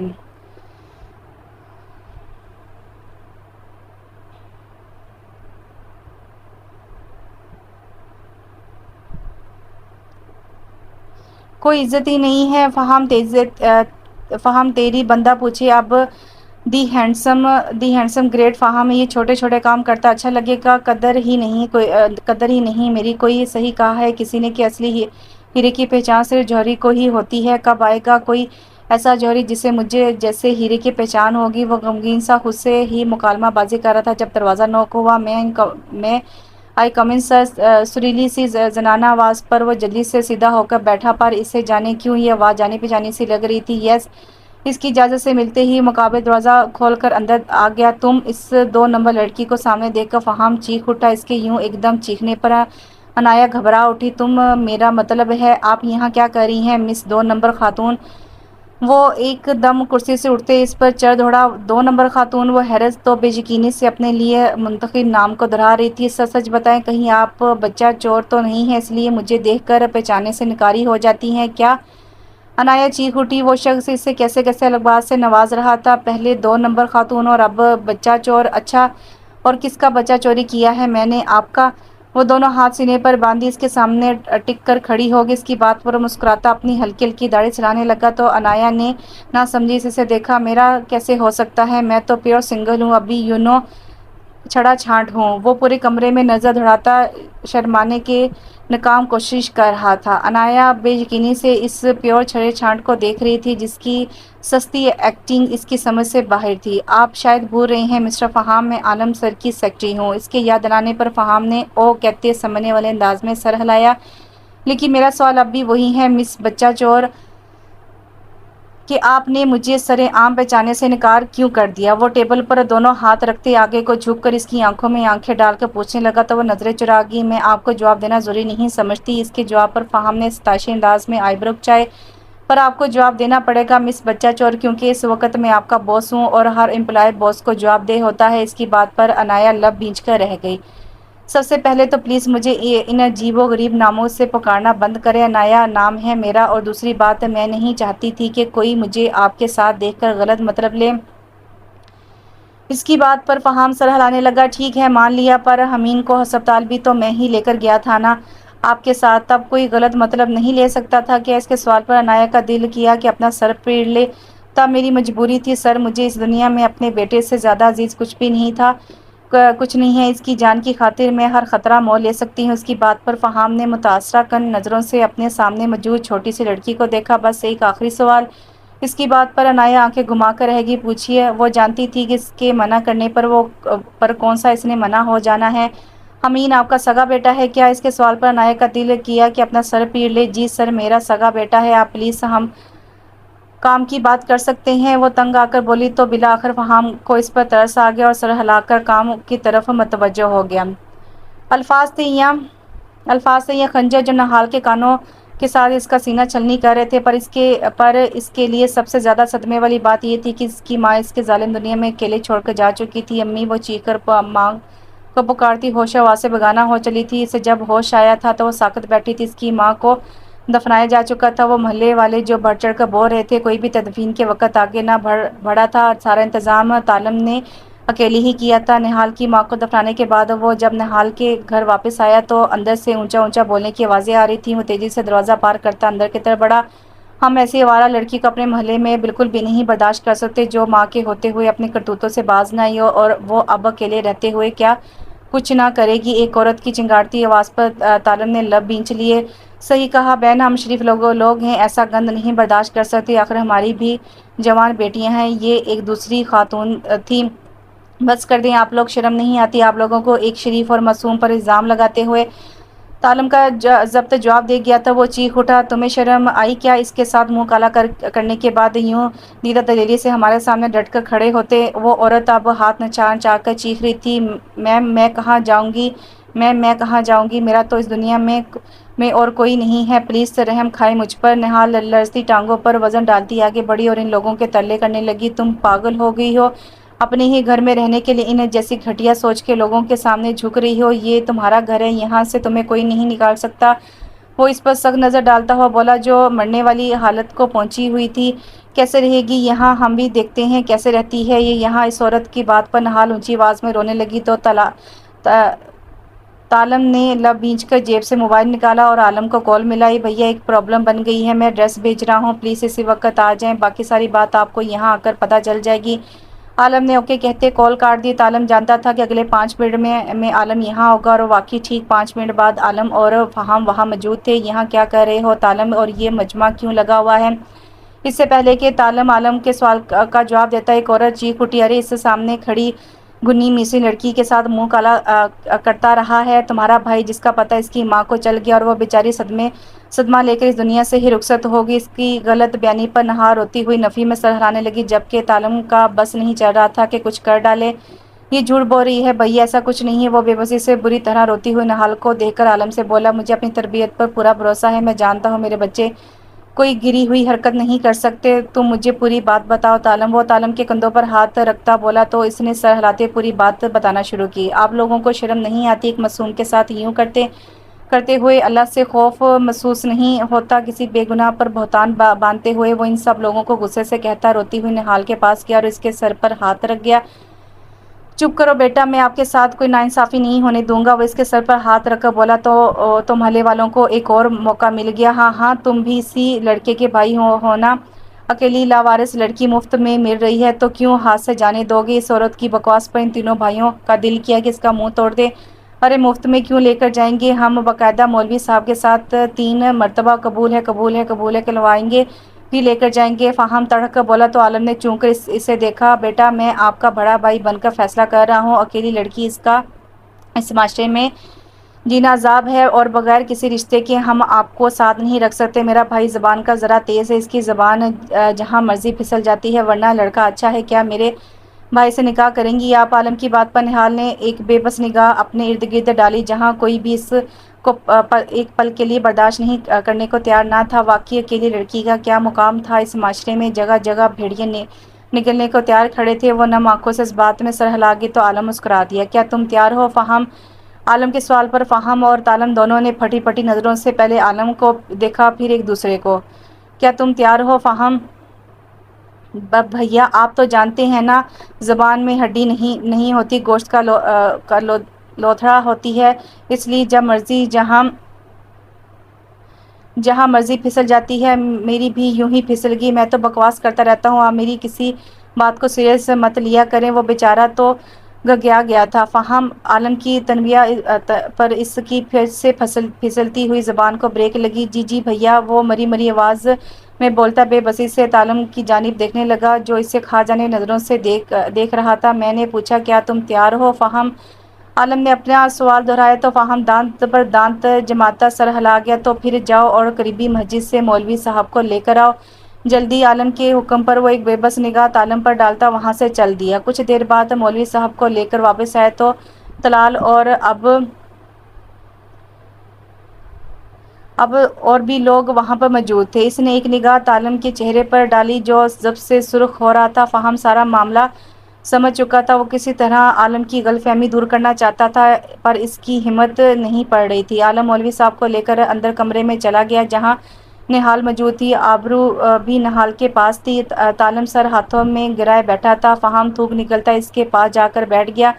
سن تالم، اس کے پکارنے پر تالم نے خونخوار نظروں سے اس کی جانب دیکھا تو اس کے یوں دیکھنے پر فہم نے تھوک نکلا، تو چپ رہ، بس مجھے تیری کوئی بات نہیں سننی، کیونکہ تیری زبان پھسل گئی تو میرا ہاتھ نہیں رکے گا۔ تیری اس 2 فٹ لمبی زبان نے مجھے کہیں کا نہیں چھوڑا، وہ تیش سے کہتا آخر میں سر ہاتھوں میں گرا گیا تو فہم نے بے بسی سے اس کی طرف دیکھا۔ دیکھ یار میری بات تو اس سے پہلے کہ وہ اپنی بات پوری کرتا تالم اسے تیز نظروں سے دیکھتا بات کاٹ گیا، میں نے کہا نا تو چپ رہ فی الحال بس۔ اس کی بات پر فہم نے لب بھینچے، اسے خود پر بے تحاشا غصہ آ رہا تھا۔ کیا ضرورت تھی بکواس کرنے کی، پر اب کیا کیا جا سکتا تھا، اب تو تیر کمان سے نکل چکا تھا۔ وہ چپ چاپ بیٹھا تالم کی بے بس شکل دیکھنے لگا۔ تھوڑی دیر بعد مولوی صاحب کے ہمراہ عالم اور طلال باہر آتے دکھائی دیے تو تالم اپنی جگہ سے اٹھ کھڑا ہوا۔ وہ کس قدر اپنی محبت کو اپنے ہی بھائی سے مسلوب ہوتے ہوئے دیکھ سکتا تھا۔ ہاں یہ سچ تھا کہ وہ لڑکی بہت کم دنوں میں اس کے دل تک رسائی پا چکی تھی، پر قسمت کے کھیلوں سے کون واقف تھا۔ وہ وہاں سے نکلنے لگا تو عالم نے آگے بڑھ کر اس کا بازو تھام لیا، چپ چاپ بیٹھو دونوں۔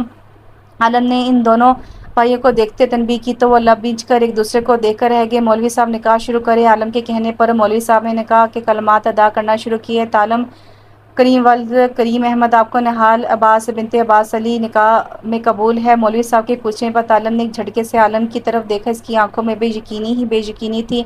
ساتھ بیٹھے فہم نے بے ساختہ سکون بھری سانس خارج کی۔ عالم نے مسکراتے ہوئے سر ہلایا، قبول ہے قبول ہے قبول ہے، اور خوشی اور بے یقینی کی کیفیت میں تینوں قبول ہے ایک ساتھ ہی بول گیا تھا۔ مولوی صاحب نے آنکھیں پھاڑ کے اس کی بے یقینی ملاحظہ کی تھی۔ بیٹا مجھے کلمات تو دہرانے دو، نہ ہم کہیں بھاگے جا رہے ہیں اور نہ ہی تم۔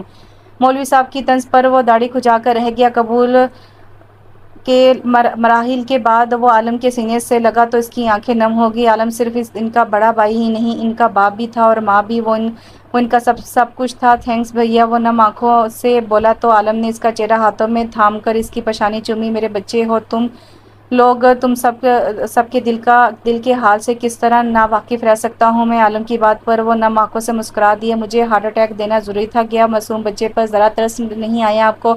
فہم کی نروٹھی آواز پر وہ دونوں اس کی طرف متوجہ ہوئے۔ ہارٹ اٹیک کیوں؟ میں نے صرف اتنا ہی پوچھا تھا کہ کیا تم تیار ہو؟ فہم، یہ تو نہیں کہا تھا کہ نکاح کے لیے، میں تو تم سے تمہارے بھائی کے نکاح کا پوچھنا چاہ رہا تھا کہ کیا تم بھی اپنے بھائی کے نکاح کے لیے تیار ہو؟ تم نے اپنے الٹے دماغ سے خود ہی الٹا سوچ لیا تو اس میں میرا کیا قصور؟ عالم کی بات پر فہم صدمے سے اسے دیکھنے لگا۔ تیری واقعی کوئی عزت نہیں ہے فہم یہاں؟ وہ خود سے کہتا خود ہی ہنس دیا۔ وہ نہال کو تالم کے کمرے میں چھوڑ کر اپنے کمرے میں واپس آئی تو عالم اڑا ترچھا بیڈ پر لیٹا ہوا تھا۔ وہ اپنے پیچھے دروازہ بند کرتے اپنے قدم بیڈ کی طرف بڑھا گئی۔ وہ اس کے قریب بیڈ پر بیٹھی تو اس کی موجودگی محسوس کر کے عالم اپنا سر اس کی گود میں رکھ گیا۔ آبرو دھڑکتے دل کے ساتھ اس کے بالوں میں انگلیاں جانے لگی۔ تھک گئے ہیں آپ؟ اس کی میٹھی آواز عالم کے کانوں میں رس گھول رہی تھی۔ ہم تھوڑا سا، پر آپ کو اپنے ساتھ دیکھ کر میری ساری تھکاوٹ دور ہو گئی۔ وہ اس کا ہاتھ پکڑ کر اپنے لبوں سے لگاتا ہوا بولا تو آبرو بھی مسکرا دی۔ شکریہ آبرو۔ اس کی بات پر آبرو نہ سمجھی جیسے دیکھا کس لیے وہ سوال کرتا اس کی پیشانی پر بکھرے بال سمیٹنے لگا۔ میری زندگی میں آ کر اسے مزید خوبصورت بنانے کے لیے میرے بھائی میری اولاد کی طرح ہیں آبرو، میں نے ماں اور باپ دونوں بن کر اس کی پرورش کی ہے، بہت پیار ہے ان تینوں سے، مجھے اپنی زندگی سے بھی زیادہ عزیز ہیں مجھے وہ، اور جس طرح آپ میرا اور اس سب میں ساتھ دے رہی ہیں میں بہت خوش اور مطمئن ہوں آبرو۔ میری دعا ہے اللہ پاک ہمیں ہمیشہ یوں ہی خوش رکھے اور ایک ساتھ رکھے۔ آبرو مطمئن سی مسکرا دی۔ آمین۔ وہ پھر سے اس کے بالوں میں انگلیاں جانے لگی جس پر وہ سکون سے آنکھیں موند گیا۔ وہ کمرے میں داخل ہوا تو وہ گھٹنوں میں سر دیے رونے میں مشغول تھی۔ اسے دیکھتے ہی تالم کو حقیقی معنوں میں اس پر ترس آیا۔ وہ مضبوط قدم اٹھاتا اس کے قریب آیا۔ نہال، اس کی گمبھیر آواز پر نہال نے سر اٹھا کر اس کی طرف دیکھا تو اس کی نم آنکھوں میں تالم کا دل ڈولنے لگا۔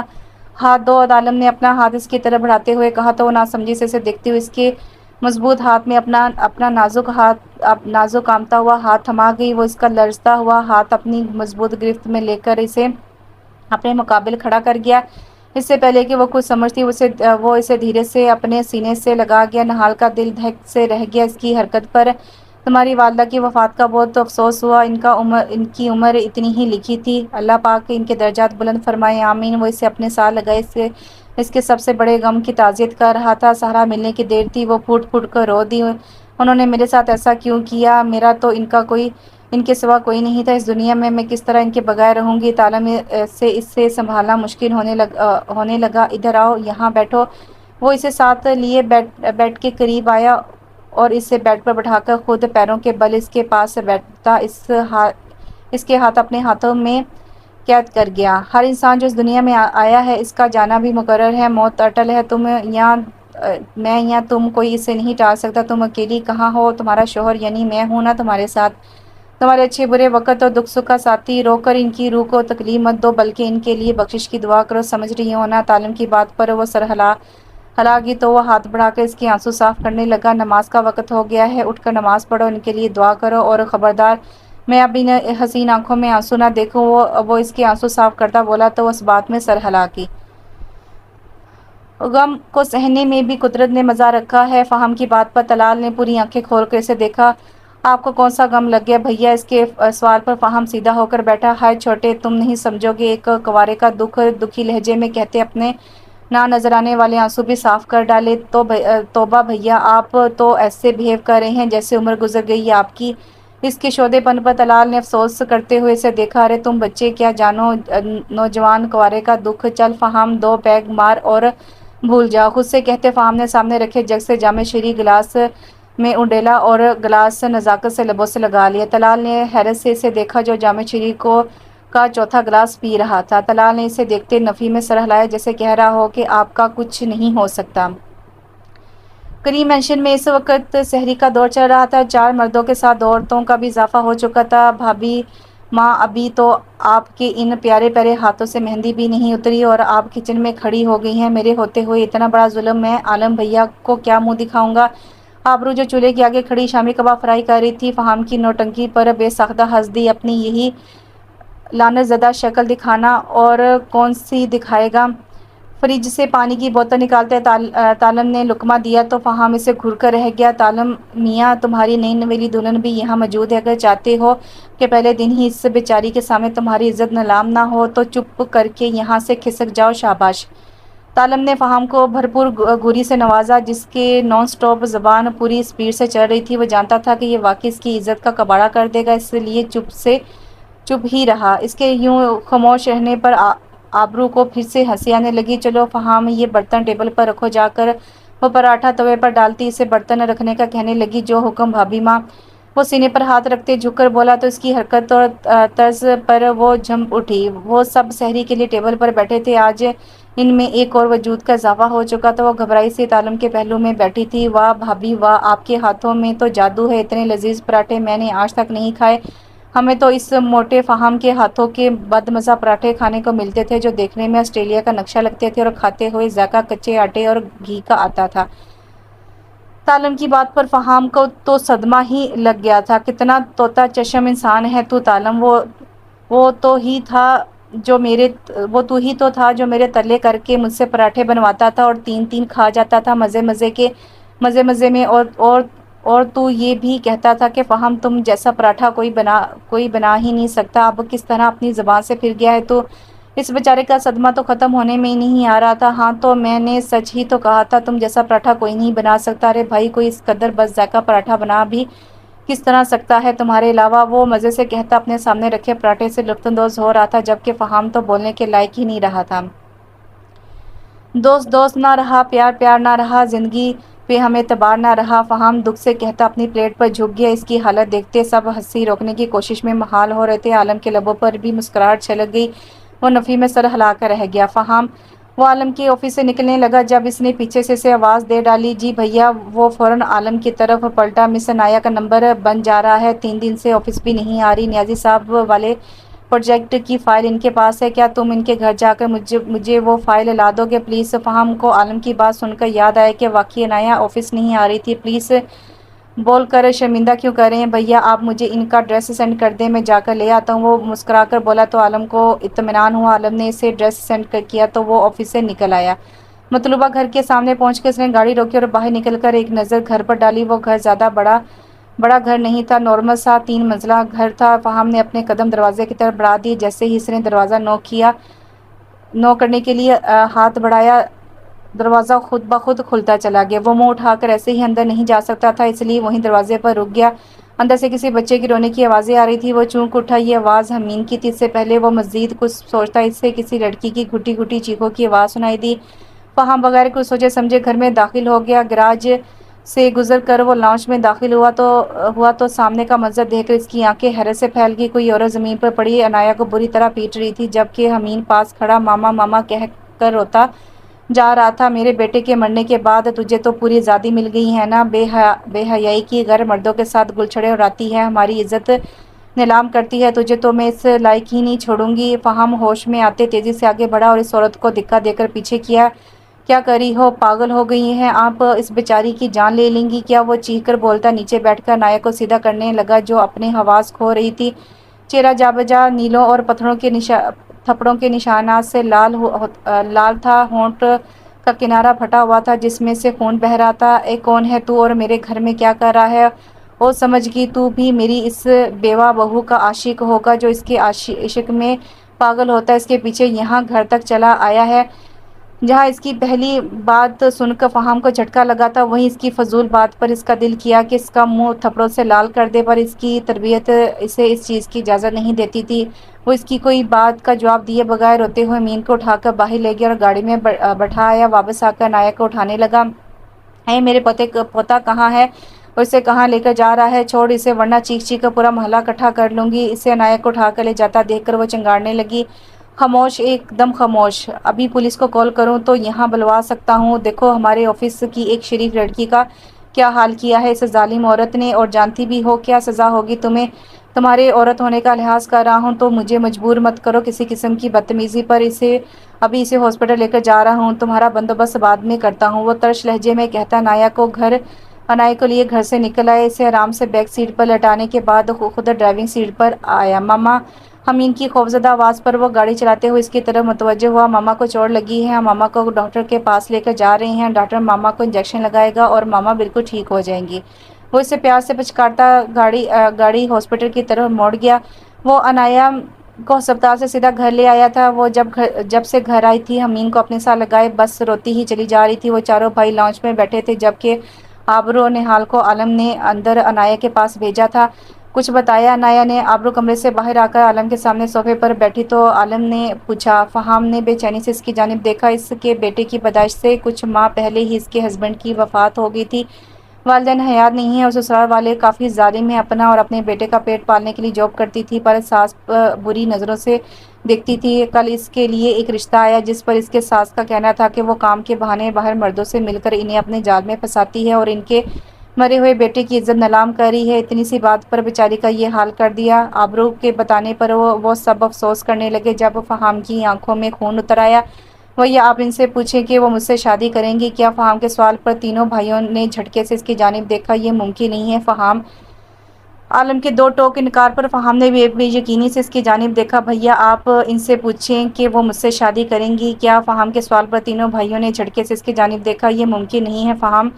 عالم کے دو ٹوک انکار پر فہم نے بے یقینی سے اس کی جانب دیکھا۔ کیوں بھیا، کیوں ممکن نہیں ہے یہ؟ وہ عالم کے مقابل کھڑا اس سے سوال کر رہا تھا، پر لہجے میں عاجزی تھی اور آنکھیں جھکی ہوئی تھیں۔ کیونکہ میں نہیں چاہتا کہ وہ بچی یہ سمجھے کہ ہم اس کی مجبوری سے فائدہ اٹھانے کی کوشش کر رہے ہیں۔ وہ اس وقت بے سہارا ہے اور ہم لوگوں کے رحم و کرم پر ہے، ایسے میں ہم اس پر اپنا فیصلہ نہیں تھوپ سکتے۔ تم سمجھ رہے ہو نا میری بات؟ عالم کی بات پر وہ لب بھینچ کر سر ہلا گیا۔ بھیا اگر آپ کی اجازت ہو تو میں صرف ایک بار عنایہ سے خود بات کر سکتا ہوں۔ میں وعدہ کرتا ہوں اسے فورس نہیں کروں گا اور اس کے فیصلے کا احترام کروں گا۔ پلیز بھیا! وہ عالم کے دونوں ہاتھ اپنے ہاتھ میں تھام کر اس کی منت سماجت کرنے لگا تو عالم نے ایک نظر آبرو کی طرف ڈالی جو اسے ہاں کہنے کا اشارہ کر رہی تھی۔ وہ ایک گہری سانس بھر کر رہ گیا۔ ٹھیک ہے جاؤ۔ اس کی جواب پر فہم کا چہرہ کھل اٹھا۔ شکریہ میرے پیارے بھیا، اللہ آپ کو ڈھیر سارے مجھ جیسے پیارے پیارے بچے دے، آمین ثم آمین۔ وہ جوش سے دعا دیتے وہاں سے بھاگا جس پر سب کے کہکے بلند ہوئے، جبکہ آبرو شرم سے سر جھکا کر رہ گئی۔ وہ اپنی گود میں سوئے ہوئے حمین پر نظریں جمائے ماضی کی یادوں میں کھوئی ہوئی تھی۔ جب دروازے پر دستک ہوتی دستک نے اسے حقیقت کی دنیا میں لا پٹکا۔ آ جائیں۔ اس کی اجازت ملتے ہی وہ دروازہ کھلا اور فہم اندر داخل ہوا۔ عنایہ کیا آپ 5 منٹ مجھے دے سکتی ہیں، ایک ضروری بات کرنی ہے۔ فہم کی بات پر وہ سر ہلاتی گود میں سوئے ہوئے حمین کو آرام سے بیڈ پر لٹا گئی۔ فہم نے ہاتھ کے اشارے سے کمرے میں ایک طرف لگے صوفوں کی طرف اشارہ کیا تو وہ اس طرف بڑھ گئی۔ فہم بھی اس کی پیروی کرتا ساتھ والے صوفے پر بیٹھ گیا۔ کیا سوچا ہے آگے کا؟ اس کے سوال پر وہ نہ سمجھی اس کی طرف دیکھنے لگی۔ کیا مطلب؟ وہ واقعی اس کے سوال کا مقصد نہیں سمجھی تھی۔ مستقبل کے بارے میں کیا سوچا ہے؟ اب کی دفعہ اس نے واضح انداز میں پوچھا ہے۔ میں نے یہی سوچا ہے کہ سر سے بات کروں گی، وہ مجھے آفس کی طرف سے رہائش کا بندوبست کر دیں یا پھر کسی دارالمان میں چلی جاؤں گی۔ اس کی عقل پر فہم اشش کر اٹھا۔ محترمہ، آپ جانتی ہیں اس معاشرے میں اکیلی عورت کا کیا مقام ہے؟ اسے کس نظر سے دیکھا جاتا ہے؟ ہر جگہ بھوکے بھیڑیے نوچنے کو تیار نظر آتے ہیں۔ اکیلی عورت کی اس معاشرے میں کوئی زندگی نہیں ہے، اور جہاں تک بات ہے دارالمان کی، تو آپ نہیں جانتی وہاں کس قدر کالے دھندے ہوتے ہیں۔ کیوں اپنی عزت کی دشمن بننا چاہتی ہیں؟ اس کی بات سنتے ہی وہ چہرہ دونوں ہاتھوں میں چھپائے پھوٹ پھوٹ کر رو دی۔ میں کیا کروں، کہاں جاؤں پھر؟ اس کے لہجے میں بے بسی ہی بے بسی تھی۔ کہیں مت جائیں، یہیں رہیں۔ فہم کی بات پر عنایہ نے چونک کر اس کی جانب دیکھا کہ کیا مطلب؟ میں یہاں کیسے رہ سکتی ہوں؟ اس کے سوال پر فہم اس کی جانب قدرے جھکا۔ مجھ سے شادی کر کے؟ اس کی بات پر عنایہ کو جھٹکا لگا۔ کیا بکواس ہے؟ آپ جانتے بھی ہیں آپ کیا بات کر رہے ہیں؟ وہ بے یقینی سے پوچھنے لگی۔ میں اچھے سے جانتا ہوں کہ میں کیا بات کر رہا ہوں۔ دیکھیں عنایہ، گھما پھرا کر بات کرنا پسند نہیں مجھے، اس لیے سیدھی سادی بات کروں گا۔ مجھے پہلی نظر میں ہی آپ اچھی لگی تھی۔ یہ مت سوچیے گا کہ آپ ہمارے رحم و کرم پر ہیں اس لیے میں آپ کی بے بسی کا فائدہ اٹھا رہا ہوں۔ میری شادی کی عمر ہو چکی ہے، مجھے ایک عدد بیوی کی ضرورت ہے اور آپ کو ایک عدد صاحبان کی، جبکہ آپ کے بیٹے کو ایک عدد باپ کی۔ اب آپ سوچ سمجھ کر فیصلہ کر لیجئے۔ وہ سن سی اس کی ساری باتیں سن رہی تھی، پر میں پہلے سے شادی شدہ ہوں۔ پہلا اعتراض اٹھایا گیا۔ تصحیح کر لیں محترمہ، آپ شادی شدہ نہیں ہیں بلکہ بیوہ ہیں اور آپ کو دوسری شادی کی پوری اجازت حاصل ہے۔ اعتراض کو بہت خوبصورتی سے رد کر دیا گیا تھا۔ پر میرا ایک بیٹا بھی ہے، دھیرے سے احتجاج کیا گیا۔ شادی کے بعد وہ ہم دونوں کا بیٹا ہوگا اور مجھے یقین ہے کہ میں اسے آپ سے بھی زیادہ محبت دوں گا۔ اس کے جواب سے مقابل کے چہرے پر رضامندی کے تاثرات چھلکنے لگے۔ پر میں آپ سے پیار بھی تو نہیں کرتی؟ ایک اور اعتراض۔ کوئی بات نہیں، ہولے ہولے ہو جائے گا پیار۔ وہ بہت پیار اور نرمی سے اس کے سارے اعتراضات کو رد کر گیا تو وہ سب کچھ اللہ پر چھوڑتی اس بات میں سر ہلا گئی۔ نکاح کے بعد وہ خوشی خوشی یہاں سے وہاں اچھلتا پھر رہا تھا۔ کیسا فیل ہو رہا ہے بھیا؟ طلال نے اس کے کندھے پر ہاتھ رکھ کر پوچھا۔ آج لگتا ہے میں ہواؤں میں ہوں، آج اتنی خوشی ملی ہے۔ وہ اپنے پھٹے اسپیکر جیسی آواز میں گنگنایا تو طلال نے بے ساختہ دونوں ہاتھ کانوں پر رکھ کر اس سے فاصلہ اختیار کیا۔ اللہ کا واسطہ بھابھی کے سامنے اپنی اس سریلی آواز کا جادو نہ جگائیے گا ورنہ وہ برداشت نہیں کر پائے گی اور بے ہوش ہو کر گر جائیں گی۔ اس کی بات پر فہم کو صدمہ ہی لگ گیا تھا۔ تم نے فہم دی گریٹ کی آواز کو انڈائریکٹلی بھونڈی آواز کہا؟ تمہاری ہمت کیسے ہوئی گستاخ؟ وہ طلال کی گردن دبوچ گیا تو اس کی چیخنے پر سب ان دونوں کی جانب دیکھنے لگے۔ عالم نے نفی میں سر ہلایا جیسے کہہ رہا ہو ان دونوں کا کچھ نہیں ہو سکتا۔ وہ دونوں اس وقت کچن میں موجود تھیں جبکہ عنایہ کمرے میں حمین کو تیار کر رہی تھی۔ مرد حضرات عید کی نماز ادا کرنے گئے ہوئے تھے۔ نہال جاؤ، شاباش، تیار ہو جاؤ، اب جا کر وہ لوگ آتے ہی ہوں گے، بس کھیر کا پیالہ فریج میں رکھتے۔ آبرو نے پاس کھڑی نہال سے کہا جو فریش جوس بنا رہی تھی۔ جی آپی، جا رہی ہوں، بس یہ ہو گیا، ابھی چلیں نا؟ نہال نے جگ آبرو کو پکڑاتے ہوئے کہا جسے پکڑ کر وہ فریج میں رکھ گئی۔ ہاں چلو تیار ہو جاتے ہیں ان کے آنے سے پہلے ہم بھی، ورنہ ہمارے شوہر نامدار کے مزاج نہیں ملیں گے۔ آبرو کی بات پر نہال مسکرا کر رہ گئی۔ یوں ہی باتیں کرتے کرتے وہ دونوں اپنے کمروں کی طرف بڑھ گئیں۔ نہال نے ایک نظر گھڑی پر ڈالتے جلدی سے الماری سے اپنا جوڑا نکالا اور باتھ روم کی طرف بڑھ گئی۔ فریش ہونے کے بعد باہر آئی اور بال سکھانے لگی۔ بال سکھا کر پشت پر کھلا چھوڑنے کے بعد وہ میک اپ اٹھاتی اپنے چہرے کو سجانے لگی۔ میک اپ کرنے کے بعد اس نے کانوں میں بڑے جھمکے ڈالے اور ایک تفصیلی نظر اپنے سراپے پر ڈالی۔ اپنی تیاری سے مطمئن ہونے کے بعد وہ جھک کر ڈریسنگ ٹیبل پر پڑی چوڑیاں اٹھانے لگی۔ جب کمرے کا دروازہ دھیرے سے کھلنے پر پھر بند ہونے کی آواز اس کے کانوں سے ٹکرائی، وہ اپنی جگہ اسٹل ہو گئی۔ وہ مضبوط قدم اٹھاتا اس کے نزدیک آئے، اس کے ہاتھ سے چوڑیاں تھام گیا۔ اس کا نازک ہاتھ اپنے مضبوط ہاتھ میں تھام کر وہ ان کانچ کی چوڑیوں کو اس کی کلائی کی زینت بناتا ہے۔ ایک بھرپور نگاہ اس کے حسین سراپے پر ڈال گیا، بہت خوبصورت لگ رہی ہو۔ اس کی سرگوشی پر وہ خود میں سمیٹنے لگی، وہ اس کی کمر میں ہاتھ ڈال کر اسے اپنے ساتھ لگا گیا۔ عید مبارک مسز عالم کریم۔ اس کے میٹھے الفاظ اس کے کانوں میں رس گھولنے لگے تو وہ سکون سے آنکھیں موند گئی۔ وہ تیار کھڑی تھی، الماری میں منہ دیے عالم کی شرٹ سے صحیح کر رہی تھی جب وہ دھیرے سے پیچھے سے اسے اپنے خسار میں لے گیا۔ عید مبارک جانے عالم۔ وہ اس کے گال پر لب رکھتا بولا تو وہ شرم سے خود میں سمیٹنے لگی۔ خیر مبارک۔ اس کی میٹھی سی آواز پر عالم سرشار ہوتا اس کا رخ اپنی طرف موڑ گیا۔ ماشاء اللہ، اس پر نظر پڑتے ہی بے ساختہ عالم کے منہ سے نکلا تھا، جس پر وہ سرخ ہوتی سر جھکا گئی۔ اللہ نے آپ کی صورت میں مجھے اس قدر نوازا ہے کہ میں اس کا شکر ادا نہیں کر سکتا۔ اپنا ماتھا اس کے ماتھے کے ساتھ جوڑتے وہ اسے خوبصورت اظہار سے نواز گیا۔ مجھے آپ کو کچھ بتانا ہے آبرو۔ عالم کی بات پر آبرو نے پیچھے ہٹتے سوالی نظروں سے اس کی جانب دیکھا۔ میں نے آپ کے چچا اور اس کے بیٹے پر کیس کیا تھا، انویسٹیگیشن ہو چکی ہے، آپ کے چچا اور اس کا بیٹا دونوں جیل میں ہیں، آپ کی 3 تاریخ کو گواہی کے لیے کورٹ میں پیش ہونا ہے، پریشان ہونے والی بات نہیں ہے، میں آپ کے ساتھ ہوں گا۔ عالم کی بات پر آبرو نے بے یقینی سے اس کی طرف دیکھا۔ آپ سچ کہہ رہے ہیں؟ کیا واقعی میرے ماں باپ کے قاتل اپنے انجام کو پہنچے گی؟ اس کے سوال پر مسکراتا ہوا سر ہلا گیا۔ آپ سے وعدہ کیا تھا میری جان، پھر کیسے نہ وعدہ وفا کردہ؟ آبرو ایک دم سے اس کے سینے سے لگ گئی۔ تھینک یو عالم، آپ بہت اچھے ہیں، میں آپ کا شکریہ ادا نہیں کر سکتی۔ میں اللہ کی بہت شکر گزار ہوں جس نے مجھے آپ جیسے ہم سفر سے نوازا۔ وہ اس کے سینے سے لگی اسے خوبصورت اظہار سے نواز گئی۔ وہ اس کے گرد اپنا خسار مضبوط کر گیا۔ بے شک ہر مشکل کے بعد آسانی ہے، غم کے بادل چھٹ چکے تھے اور اب ہر طرف خوشیاں ہی خوشیاں تھیں۔